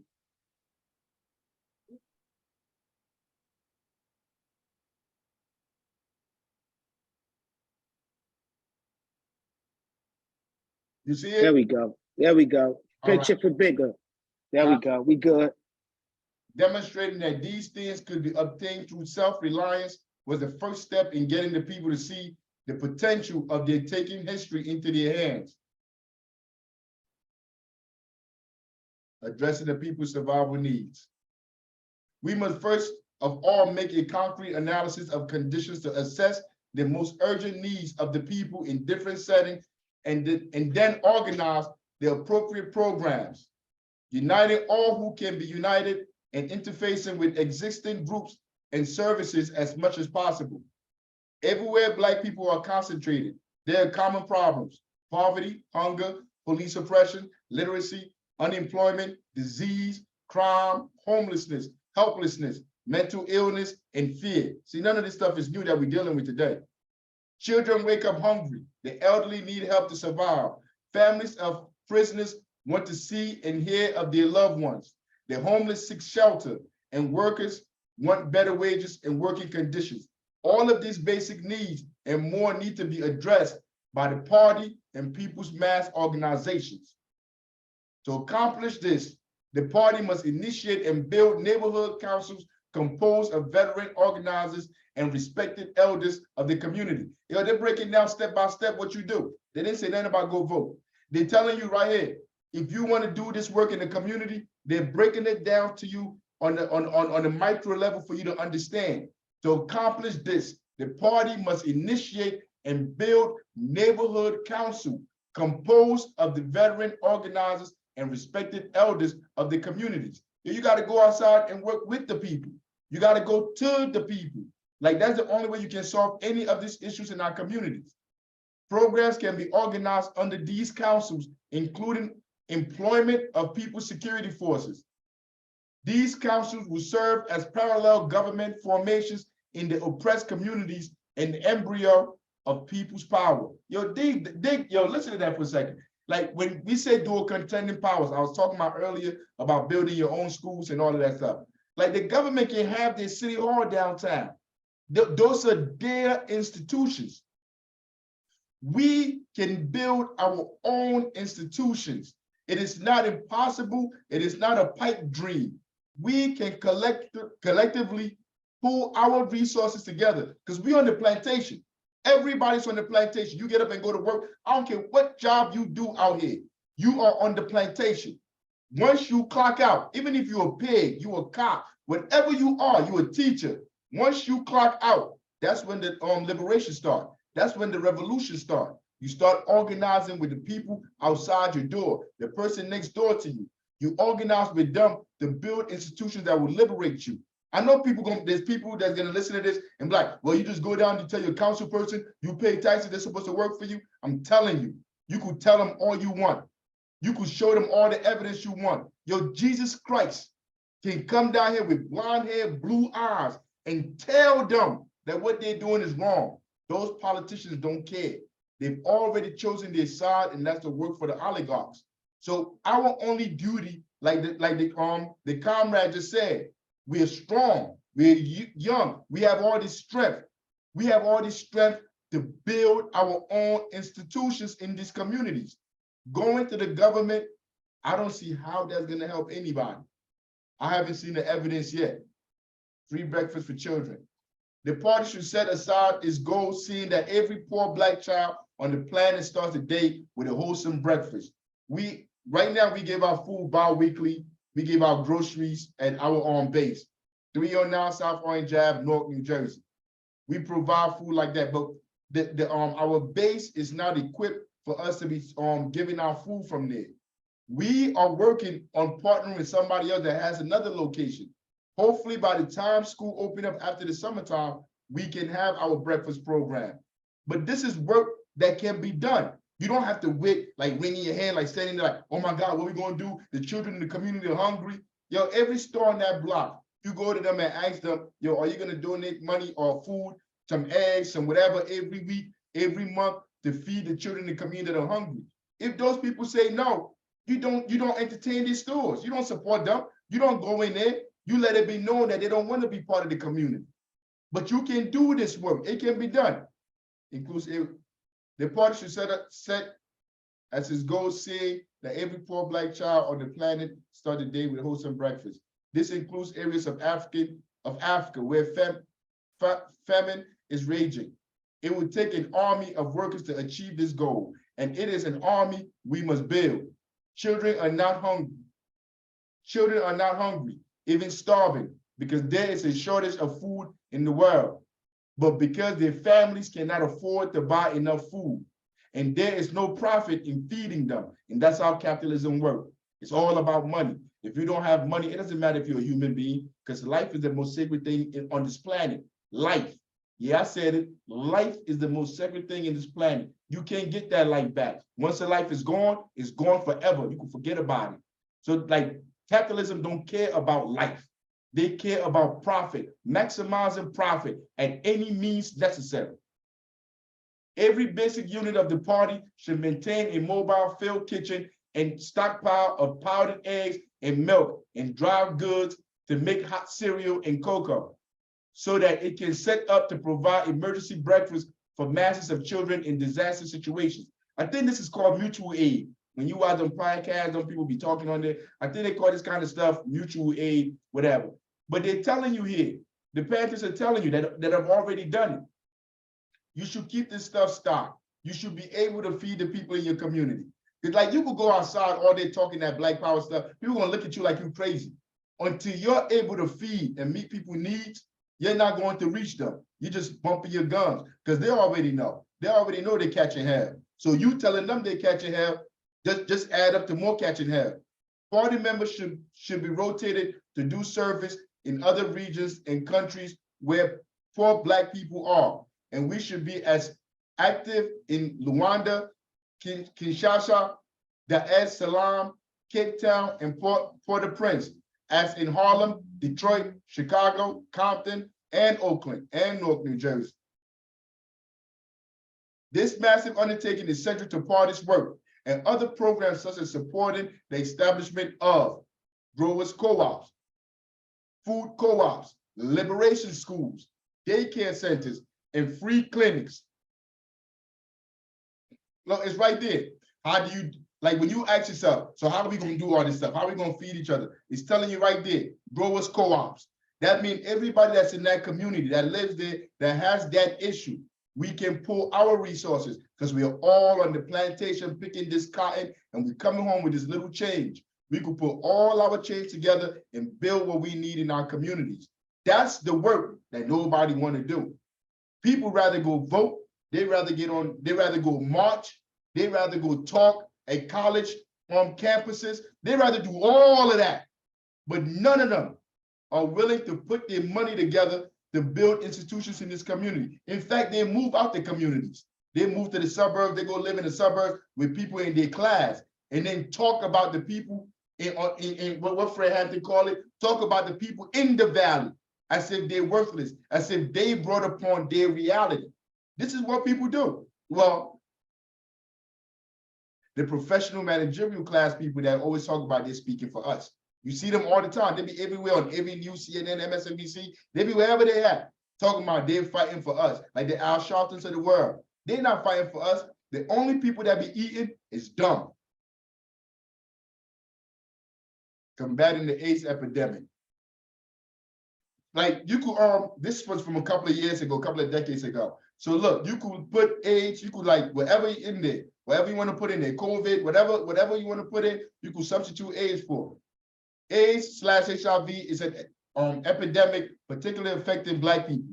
AIDS killed 6,000 people each day in Africa. 2.2 million of the 3 million people who died from AIDS in 2002 were Africans in 2002. So it isn't that many decades ago. Almost 2/3 of the most affected by AIDS, HIV are in Africa. And Black people make up a considerable number of the 9.8 million victims outside of Africa.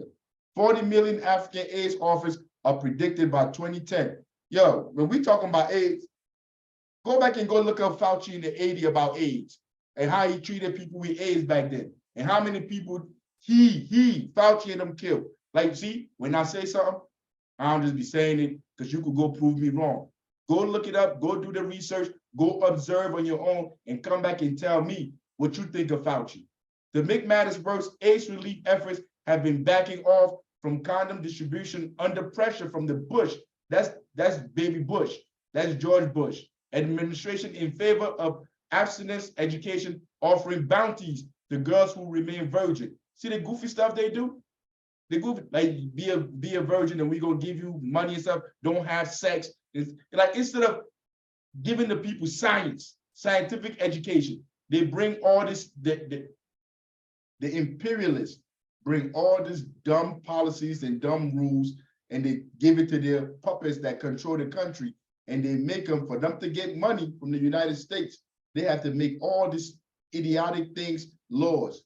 In response to this problem, the party should strive to distribute hundreds of millions of condoms with a Black Panther logo and the words "survive and make revolution" in many languages on the packaging.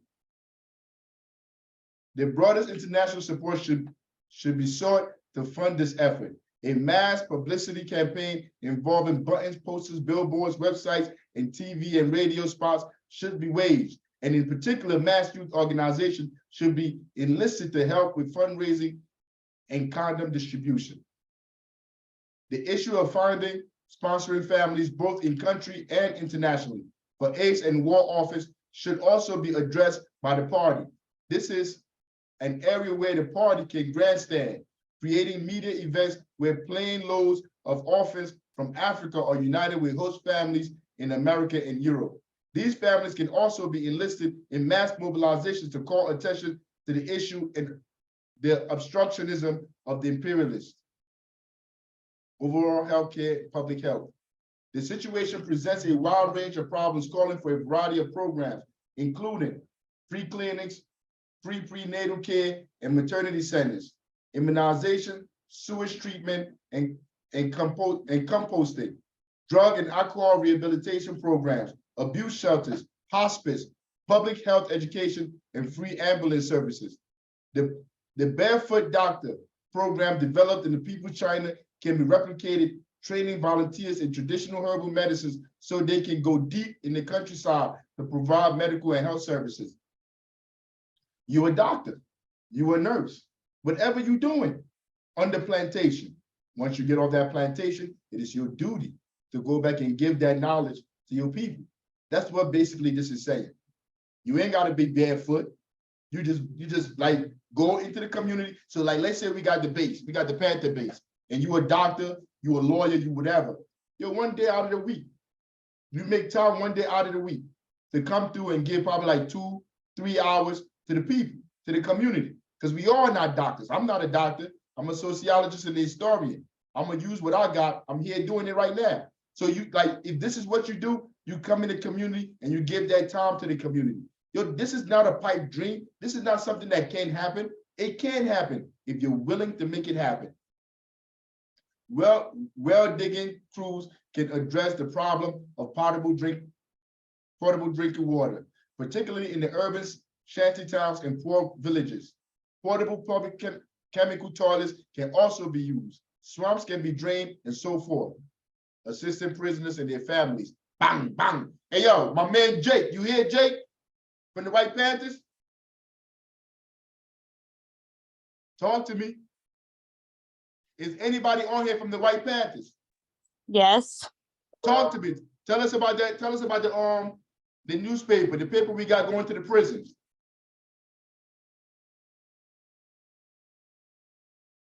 You there? If Rob Rich is here, it's he Yeah, has.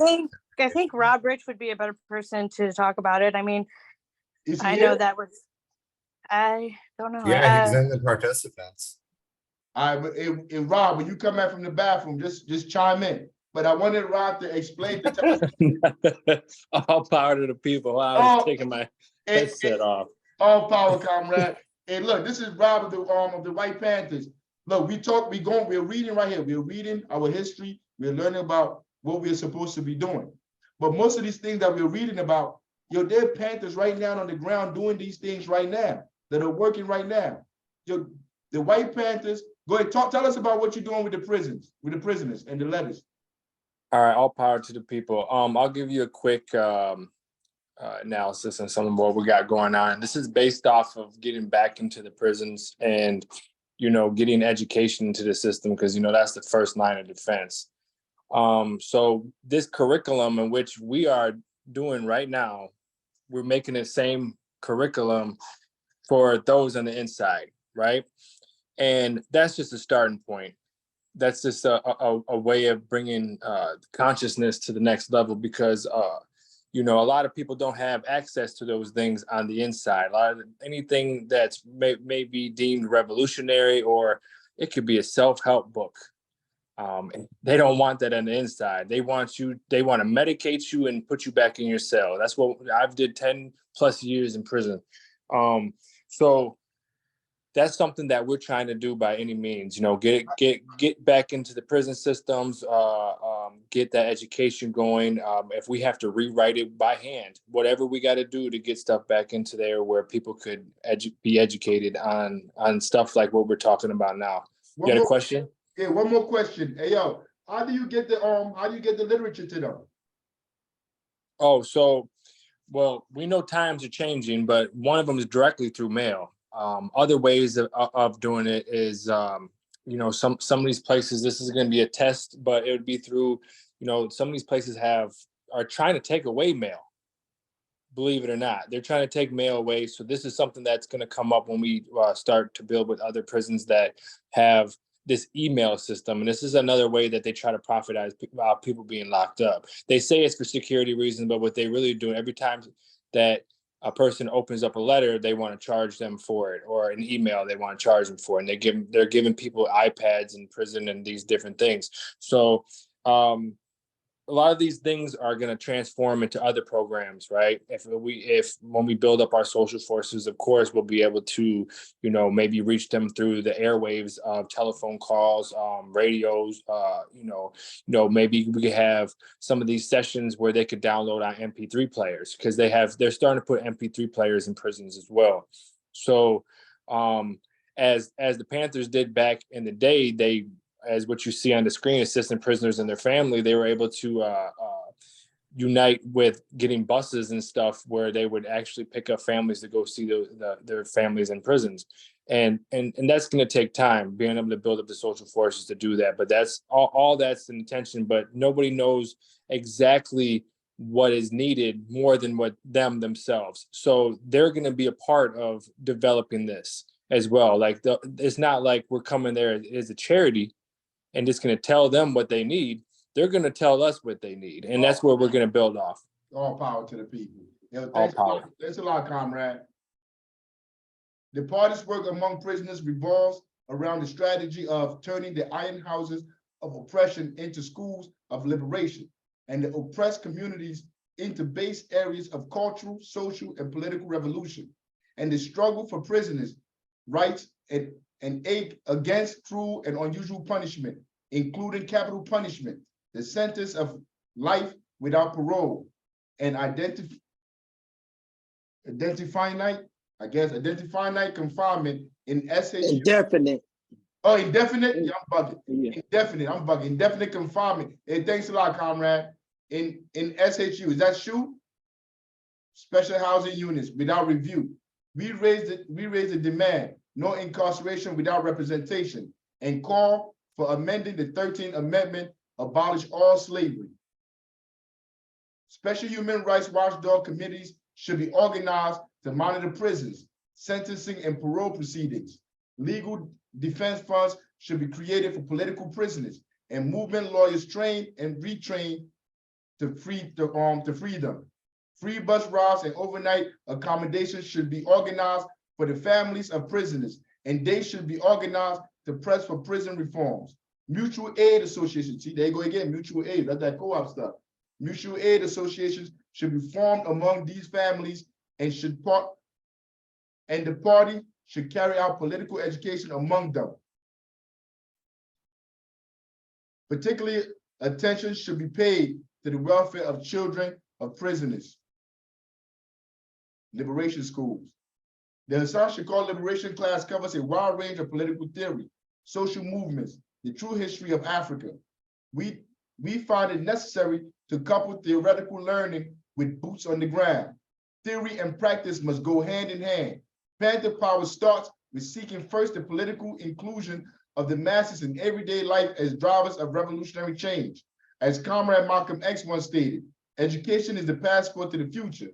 We in the Panther Revolution intend to make the future bright. Building Pan-African unity. In rejecting the narrow nationalism on which the new Black African Panther Party was founded and returning to the original 10-point program of the BPP. I think you should say that over. You said the new Africa. You mean the new Black Panther Party. I got you. In rejecting the narrow nationalism on which the new Black Panther, no, that's what I'm reading, the new Black Panther Party. That's what it said. Yeah, no, you said new African at first, but okay. In rejecting the narrow nationalism on which the new Black Panther Party was founded and returning to the original 10-point program of the BPP, the NABPP prison chapter adopts a broader perspective. We reject hate and playing the racial blame game. The old definitions of nationalism no longer apply. The new reality doesn't fit the language. The new African nation is no longer a predominantly peasant nation and concentrated in the Black Belt South, but a dispersed nation of predominantly proletarian composition.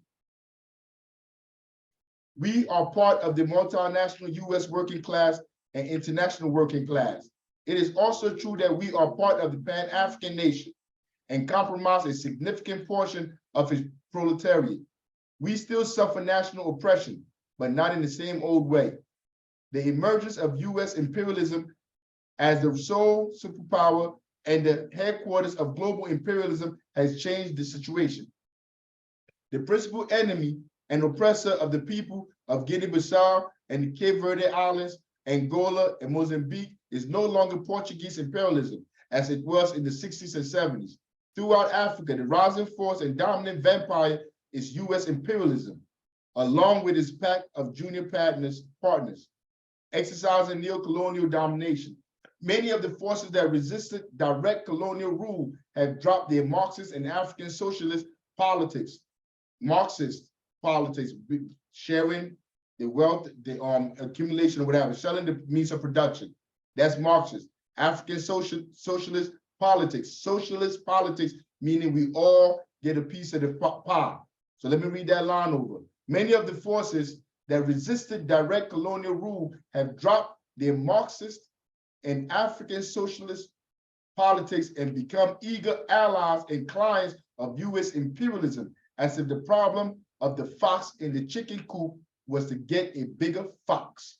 But check this out though, earlier when we was talking about Bush and he was saying like, they were telling you the terms that people had to meet for them to get stuff. That's what they're talking about right here.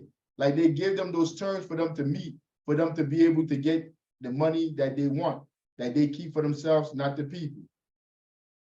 The same superpower and headquarters of the New World Order is now the principal enemy and neo-colonial slave master of the whole African diaspora. European imperialism still exists in Africa, and it is fighting by proxy to retain some measures of its old feeding grounds in Africa and elsewhere. But it is the Americans who are consolidating their grip. The practicality and the desirability of Pan-African unity is now infinitely greater than ever before. It is based primarily on class interest and anti-imperialism, rather than a vague sense of cultural nationalism or desire for racial separatism. Those cultural nationalists, those are the Black revolutionary politicians in power in all the cities where people are starving, being displaced, gentrified into the streets. That's what they practice. They run around with their dashikis and they say right on. They say all this colloquials, whatever, that elicit Black power in the community, in the people. But the whole time, all they care about is themselves. They're the only ones that get rich. These politicians become millionaires while the people are being gentrified out of their community. So like, know them for what they are. They're cultural nationalists. That's what they are. Intercommunal news service. It is important to have a regularly published newspaper that is collective organizer, that links up all fronts on which the party is active, and that is published in all necessary languages. This can be accomplished with internet computer technology, and it is also possible to run a newswire on the net to supply raw news to Panther radio outlets. These local radio shows can also be carried on the internet. Yo, it's people here that speak different languages right here, listening to this political education class. That's what we're talking about. Whatever language you speak, whatever information, that newspaper that we put out, yo, you got to twist it into that language and help send that to people that's behind the wall, because we all got people behind the wall. Everywhere the party organizes, it should distribute its newspaper, translated into the local language, with local sections added on. Besides English, the paper should be available in print and online in Spanish, Portuguese, French, and Arabic, and major African languages. African and new African people share common history, slavery, slavery and colonialism, and a common destiny, liberation. Yo, this little kid, yo, I was in the park yesterday watching them play basketball, and this little kid came next to me and he started talking to me, like yo, kid just be going off. But he started talking to me and he said, like, they asked this kid in the class, what did he want? And he didn't even know what he wanted. He was like, I'm gonna ask you, what do you want? So I looked at him, I'm like, how can I even tell this dude I want liberation if he gonna understand? Yo, the kid he like 9 years old. I was like, I want liberation. He looked at me. I knew he didn't know what it meant. I said it like 10 more times. I'm like, go look it up. And the next time I see you, tell me what that means. But that's organizing. That's organizing outside your window, outside your house, next door to you. Because the little kid lives somewhere in the building I live in. I don't know what floor he lives on, but he's the son of my man. I grew up with his father, whatever. So I'm talking to him like, this is how you start to build a bridge. Because the next time I see him, I'm gonna ask him, what does liberation mean? I mean, and I want to get his mind to start thinking on why would he say liberation? Like, is he not free? Why would he say that? I want him to come ask me these questions. We need a line of communication and education to understand our history, our situation, and the collective corrective action to effect our common liberation. Pantherism is the glue to hold together the Pan-African world. Each country must form its own vanguard party, an army of liberation to carry forward new democratic revolution and advance to socialism. But it must also be guided towards the union of African People's republics, a union as unbreakable as bound together bundle of arrows, a union as unbreakable as a bound together bundle of arrows. Oh, just like we here, everybody here, like we in different states, we in different cities. Yo, you gotta work wherever you at, man, you gotta get in there. You gotta put them boots on the ground and then we could connect together. Like we gotta go see Felix. Yo, Felix, real talk, Felix, I'm gonna come out there. I don't know when I'm gonna come out there because my schedule tight right now, but I'm gonna come out there, Felix, to see how I can help you, to see what, yo, not just me, but I know a couple of comrades on here wouldn't mind going out there. But you're putting in the groundwork, Felix. And when we come out there, like you're gonna be the one that we're looking to show us what's going on around there. Sowing the seeds of world socialist revolution. Understanding the role that the party must play is also understanding the role others must play and how these roles fit together to serve the highest interests of humanity. The party cannot be all things. Its special purpose is to represent the future in the movement of the present and illuminate the path forward.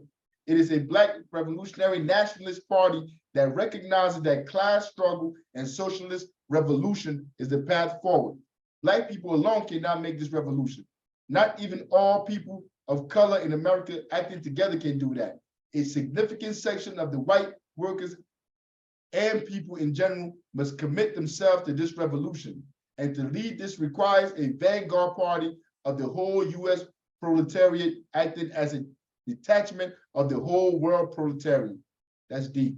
What we can and must do on our own is use our struggle to create more favorable conditions for this revolution by liberating, parentheses, the greatest extent possible, the ground under our feet, creating base areas for revolution in our communities and culturally,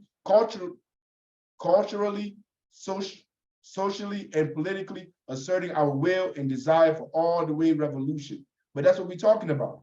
Building these spaces in your community, the mass line.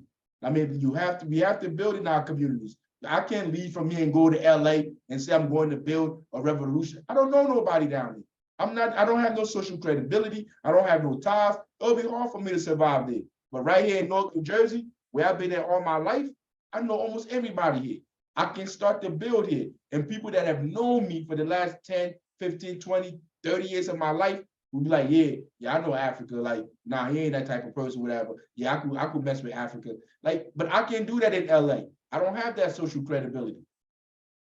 Too many people have become addicted to the insanity, and pulling a new order out of this chaos is a great challenge, but the struggle is a great teacher.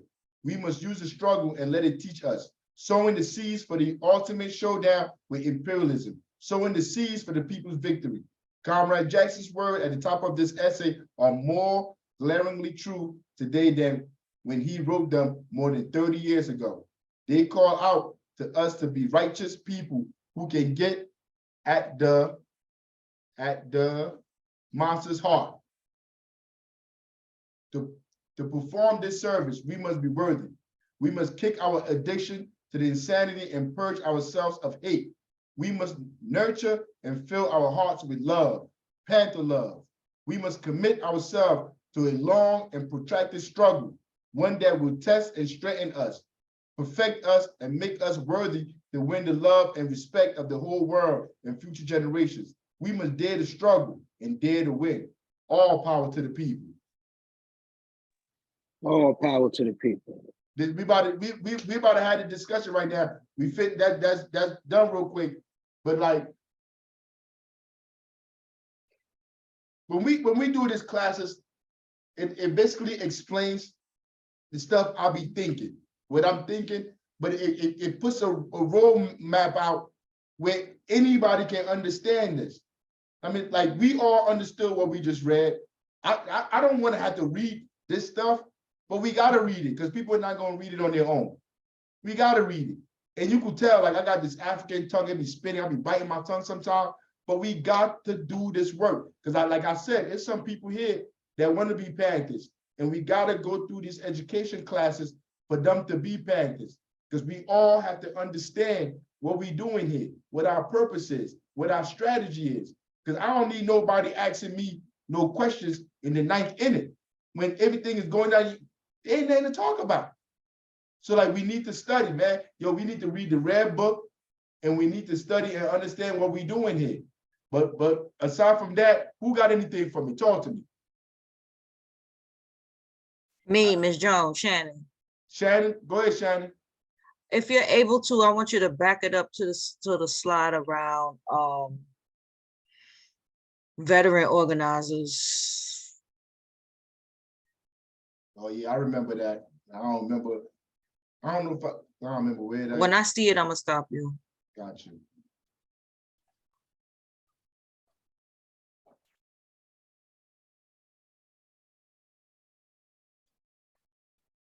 Yeah, that was before all of this.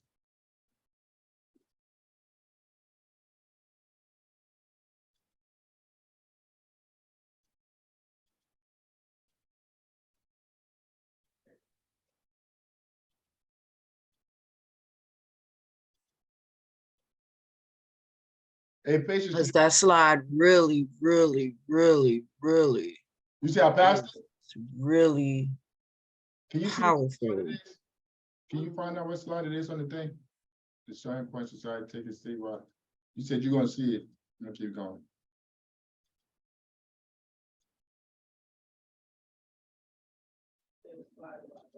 The slide about the elders in the community, people we respect.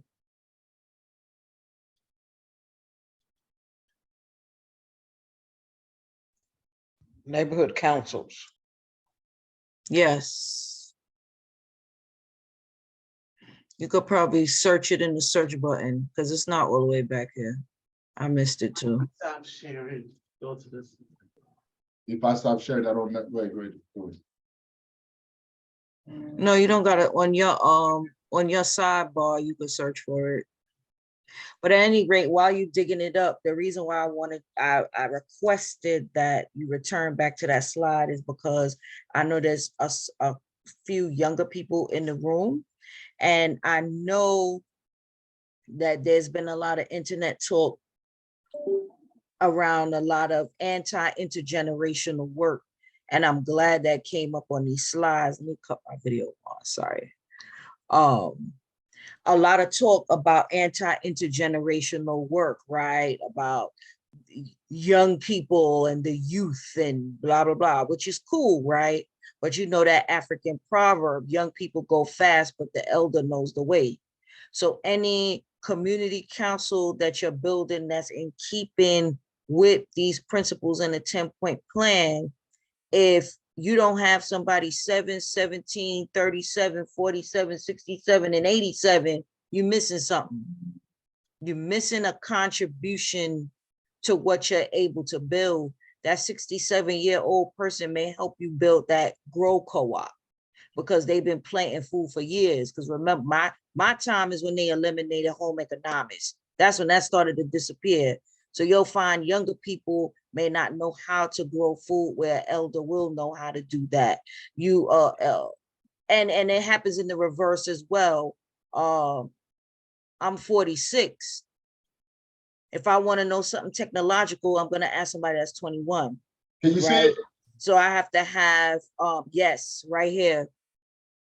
So yes, so where it says those neighborhood councils must be composed of veteran organizers and respected elders of the communities.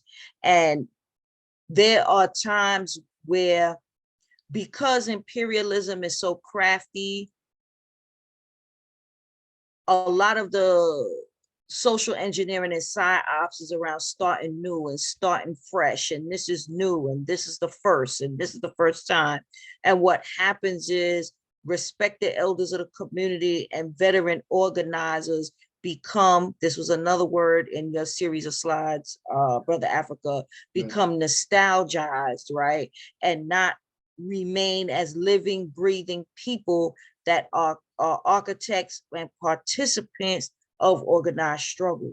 So you always have to make an extra effort to make sure that your veteran organizers and respected elders in the community are in your building and in your coalition building in the community. That was my thing that really, really stood out for me with that.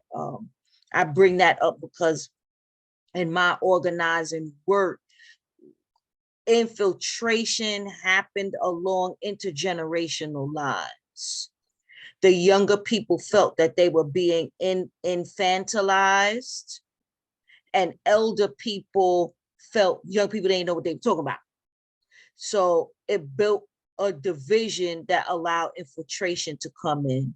That's why this slide is extremely, extremely important. You may be 21 today, but you know, the ancestors will provide that you make it to 41 or even 81.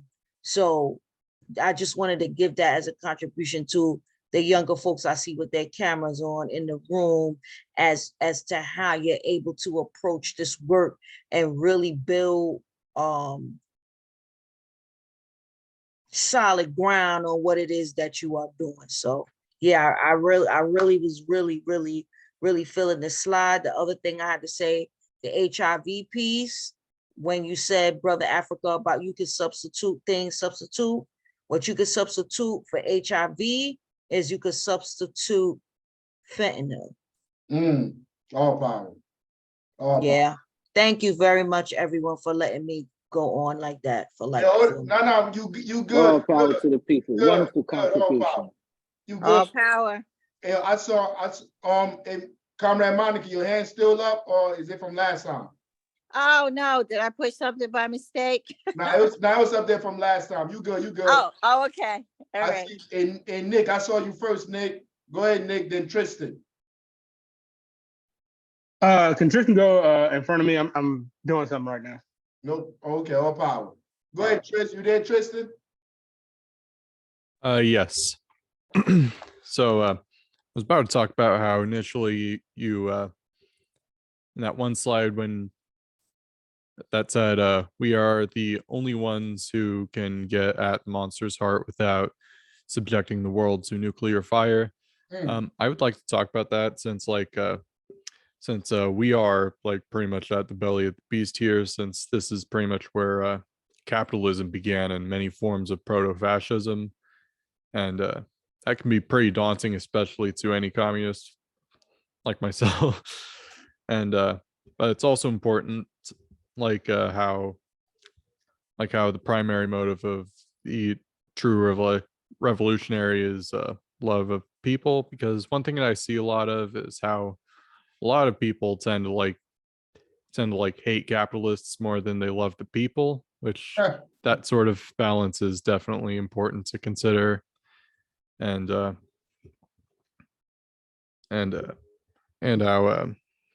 you good, Tris. I got it. I understand exactly what you're saying. Yeah, I'm like reading my notes here. Nah, you good. Take your time. Take your time. Yeah. Nah, like I'm gonna talk while you reading them notes, getting them notes together. Nah, for real. Like it's people out here like always talking about you hate the capitalists, but you're scared to go inside the hood to talk to people. You're scared. Right. You're scared to go organize the people that's catching hell. You're scared to go out there with the homeless people. You just want to be on your Twitter fingers, the social media spaces, and just talk about how much you hate all this capitalists that big Jeff Bezos, but you won't go down to the people starving and go help them find a way to stay in their homes. But I understand what you're saying. Go ahead, Trish. You ready? Exactly. Yeah. And that's definitely one of the ways in which capitalists definitely infantilize society by alienating people from the general means of production, and especially from each other, especially as society becomes more codependent on the tools like the internet. And like that one slide just said how it's not just possible for a revolution to happen, it is necessary, because unless we do so, the present monopoly capitalist system or imperialism will be the end of our evolution, which I definitely agree with, because I mean, first of all, look at how the 90s went after the dissolution of the USSR, because capitalists immediately went from antagonizing the USSR to going after each other, which you could see a lot, not only in the media, but also in actual business practices. Yeah. All power, comrade. Talk to me, Corey. What All you power. got for me, Corey? 1 second, I'm just lowering my hand there. So I had a question that I typed out for when we get into the discussions. So this might just be more of a clarifying statement to be made upon answering this question. When it comes to wanting to build up institutions, take a community garden, for instance, and you want to build it on an empty plot of land in the middle of town, you know, for everyone, but that plot of land is owned by the city, like they, you know, like it's owned by the city, but they have it up for sale or something like that. What is the next step? Do we try to find land that isn't owned by the city or a private seller, or is that the part where we try to get people to pool in our money to buy up that plot of land so that we could get the institution started? Does that make sense? It makes a whole lot of sense to me. Crystal, like, Let me, Cap, let me ask Chairman Jake to answer that question, because they just acquired a garden and they have some experience on how they went about doing it. all power. If Jake is still here. You there, Chairman Chairman Jake?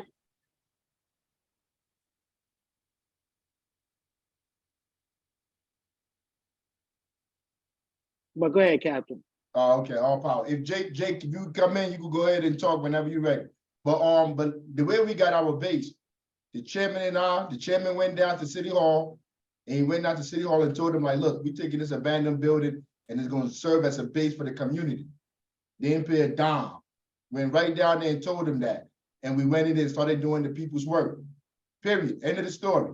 So, but I don't, the way you live at, I don't know how that works. But in the 10-point program, it tells you, you have to create cooperatives. So yeah, you got to find other people like yourself that are interested, and then form that cooperative. If you got to pay for the land, whatever you got to do, you got to do. I mean, but that's how you do it. But I told you how our chairman did it here. I mean, but like however means you have to get that land, whatever you want to do, hey man, you make it happen. But I could All power.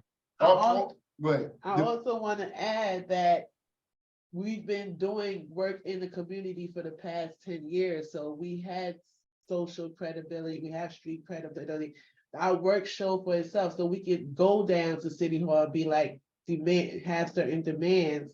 And so now it's been good. They haven't had any pushback. But if there is any pushback, the community will be there to will have your back, because you've been serving the community. Did you hear what the comrade said? Yeah, I heard what the comrade said. But do you have? Sorry, I'm kind of losing my train of thought. No. Take your time while I ask this question. Take a deep breath and try to find it. Yeah. But for 10 years, she said for 10 years we've been working in the community. So we have social credibility in the community. Like, that's a key part of it. Organizing with the community to build that social credibility. Because if you're not the only one thinking what you're thinking, it's finding those people that think along the same line and not being by yourself. They could pick you off easily, but they can't pick off a whole group. Go ahead, you got your thought? You found it?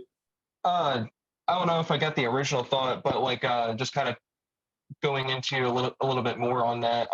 When it comes to like the social credibility, just for like just for contextual information, like I'm 24 years old, so I've still got some time to build that up. But as a start, I do at least have conversations going with, you know, people that are local to me who are coming on board with this idea.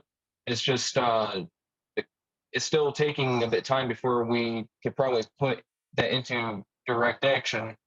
But like you know, it's like we talked about in this class. You got to also find the people that are not just staying in the conversation phase, but also, you know, going into the action phase, because that's where it has to happen. We can talk about all we want, but we got to be able to put the, you know, we have to build the means. No, you're right, Corey. Nah, but it's like, it takes time. It's a protracted struggle. But as long as you're working on it, you're going to get it done. Like, I believe you're going to get it done because we got it done. Like, at one point, we didn't think we could get anything done. Like, when I first walked out of prison, I didn't think I could even do, I I could do anything out here in the community, but it take time, it take that work. And we here with you. Whatever you need, we're gonna ride with you. Talk to me. And I also, No, what you was about to say? Go ahead. oh, before Rob speaks, sorry, Rob. I just also want to say, like, I'm also, there might be even another person that I could probably get on board with this because Rob Porter's, I think I talked to him about this. I did a wellness check with my neighbors in the lower apartments because I, heard some commotion the other day. You did a wellness check? Hold on, you said you did a wellness check? Yo, that's awesome. That's awesome. No, that's how you do it. That's awesome. I admit, like, I was scared to do it myself. Like, because I struggle with social anxiety as it is. But eventually, it's a fear that I have to overcome, and that's another thing that takes time. But I'm just glad that in that moment I was able to overcome it and go downstairs because I never met this person before. I'm still kind of in the struggle of like building relationships with my neighbors. But I'm glad that it sucks that it kind of took something like that that commotion going downstairs for me to want to go downstairs to check it out. But like at least it happened. All power, comrade. I salute you, comrade. Now that's how it start. Just speak to him. Just saying hi when you walking past. Like you have to open that door, open that window for them to be able to come through to look out and see you. But I salute you. That's what you do. That wellness check. You ready, Rob? The right Rob. I got the right Rob this time. I'm one of the Robs from the Rob Council. I want to speak on the garden thing real quick. Because I was a part of helping get that garden. But first off, let me show you these. Can everyone see that? These little cups, little bathroom cups, different little styrofoam cups. These are cups. Doing little seedlings right now, getting prepped because regardless if I had a garden or not, this is something that I can start doing at my house or whatever in small spaces. So whatever aspect of capacity that we could do it, I think we should be trying to do that and preparing for that. To highlight what we did, and I'm going to say this is the revolutionary investigating part, right? So you go out there, you scope out different aspects of land or whatever we could find, and then you take it from there. You find out how you can resolve those contradictions. So if it's taking over a HUD house or something like that, that's one aspect of looking at that.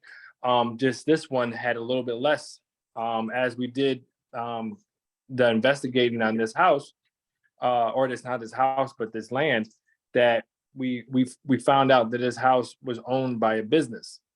A little bit further investigation, we found out that this business went out of business and nobody owned this land. So when we did that, we said, hey, look, this is the people's land now. So we took it and we started to go from there. From there, we started investigating what free stuff was available in the area.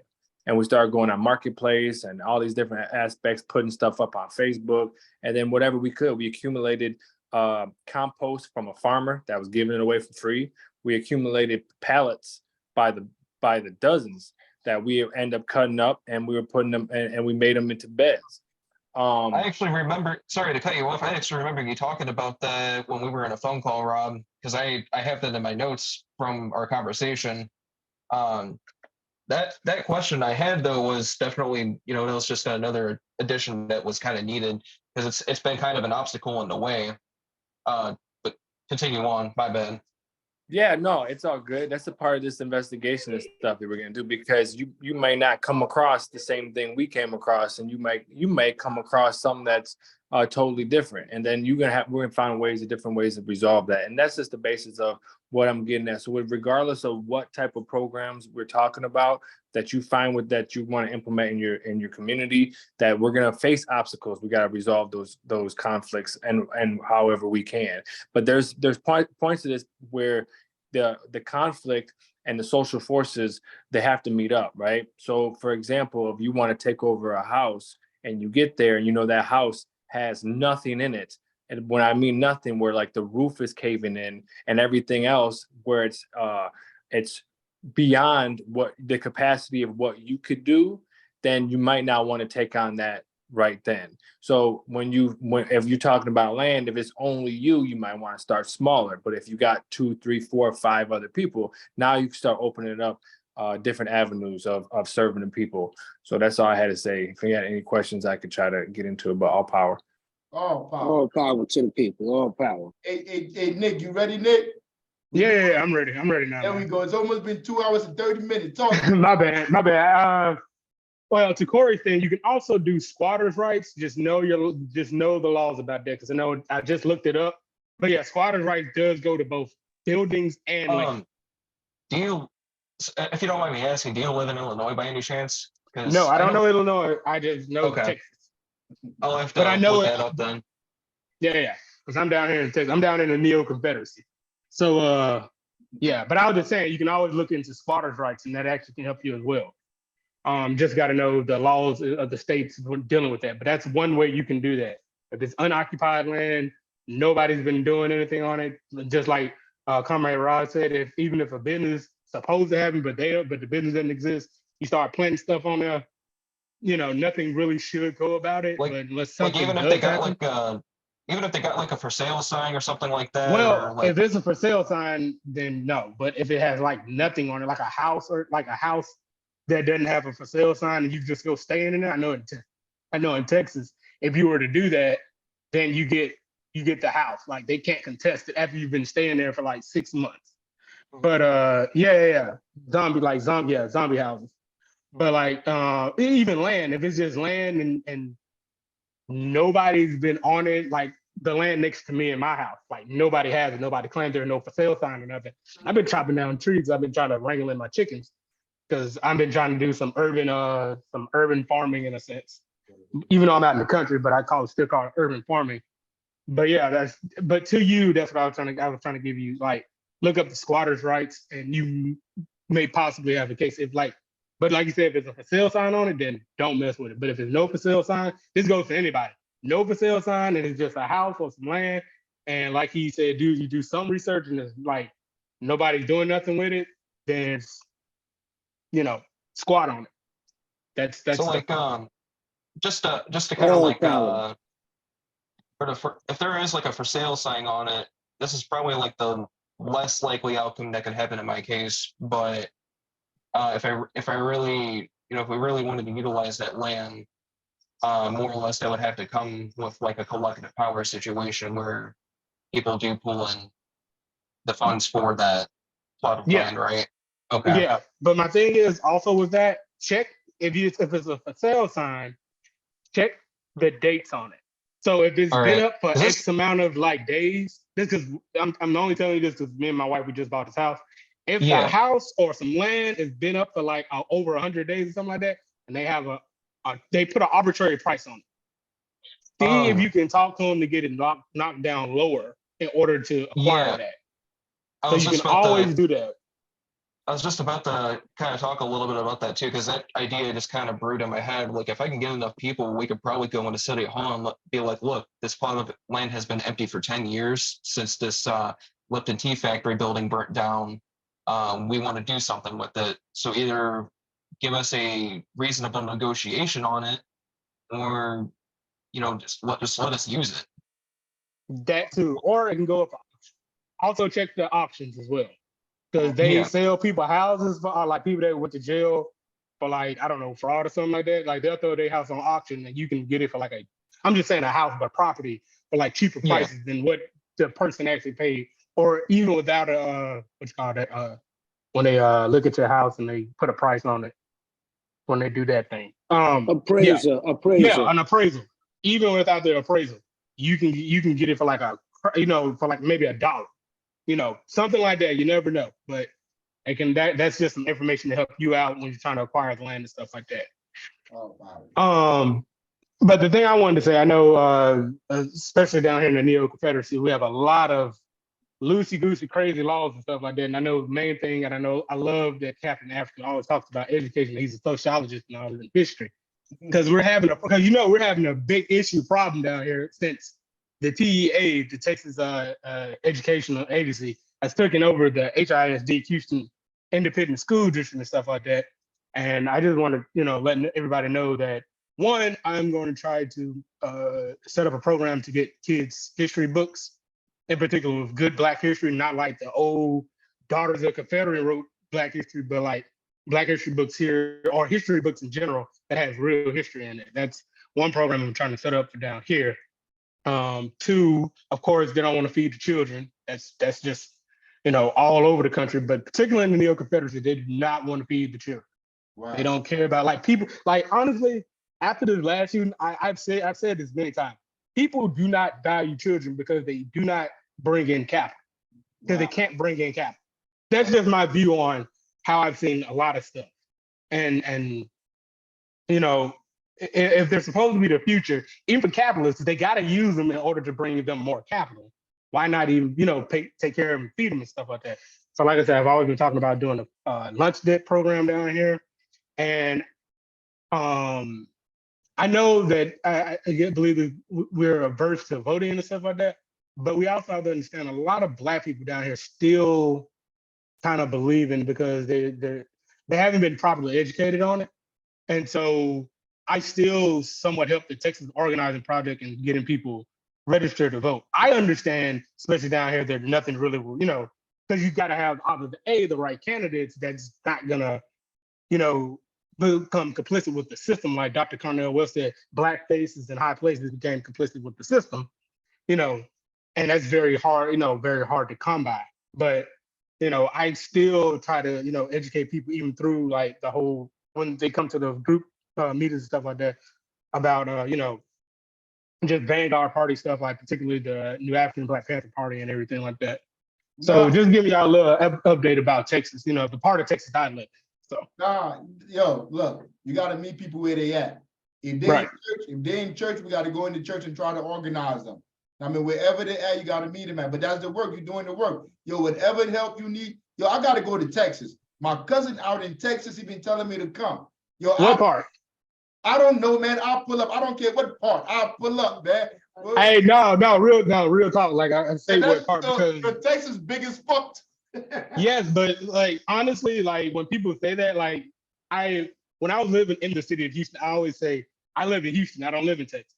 Now I live outside, an hour outside the city. Now I live in the real Texas. Now I live in Texas, and there is a big difference. So like I'm really being real. So like the eastern part of Texas is like West Louisiana, so pretty much still pretty duper racist. Gotcha. And so like I tell people like when you come here, be careful what parts you're in, because there's I don't know if y'all heard of this city called Vidor, Texas. No. Vidor is still ran like basically like the Klan and stuff. Now they're not going to be open with it, but they're open enough to like, oh yeah, this is sundown time. Got to be careful. Hey yo, so listen. In August, we going somewhere in August. I need you to set up some time where we can come down to Texas, bro.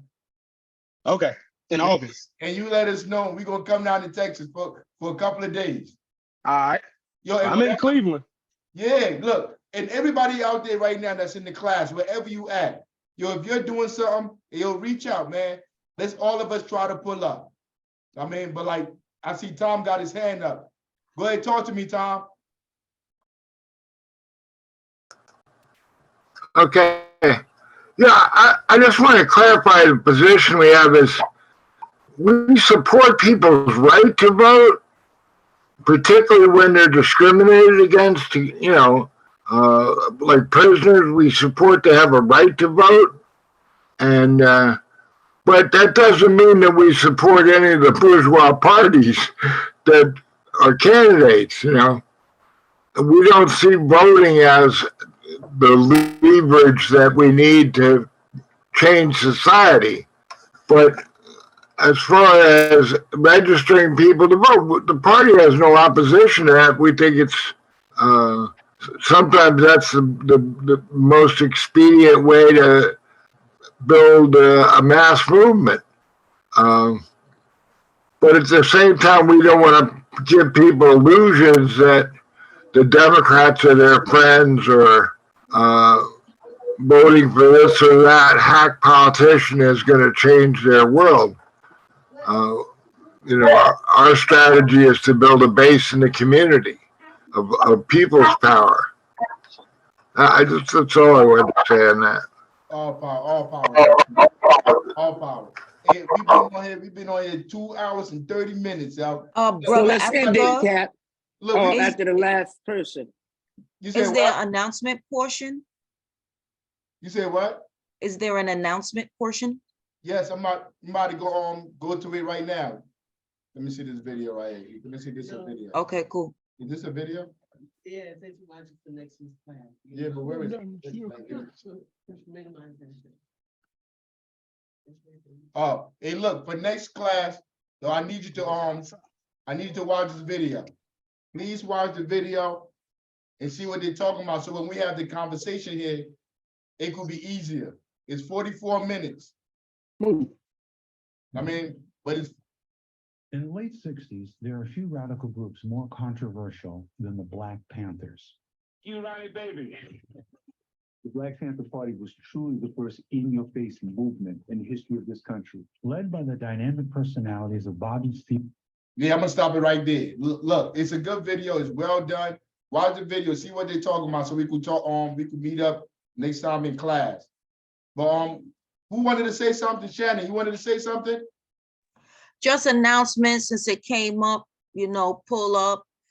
This Saturday, Y Accountability and FTP Queens are having a food serve. We try to be consistent with this. We try, winter's hard, but especially since the weather's breaking, we had one a month ago for March, so we at least gonna try to do it monthly. So it's at Roosevelt and 83rd across the street from the D2. I think somebody said they was in Queens in this room. So yeah, I'll put it in the chat and where you can follow on the Instagrams. We are collecting for personal care items. If anybody's available to bring a dish, blah, blah, blah. You know how it go. All power. Thank you. All power to the people. Good work, Shannon. Thank you. Thank you so much. Yo, anybody else want to announce anything? Yes, for the people, Comrade Rob Rich. She's heavily involved with them in New York. But that's another discussion. We got to get up out of here. All right, all power to the people. Hey, look, next Sunday, same time. So see, please watch that video so we can have something to talk about. All power. Talk to everybody. All power to the people. All power to the people. Everybody All be power safe. to the people. All power to the people. Good to see you, comrades. All power. All power to the people. All power to the people.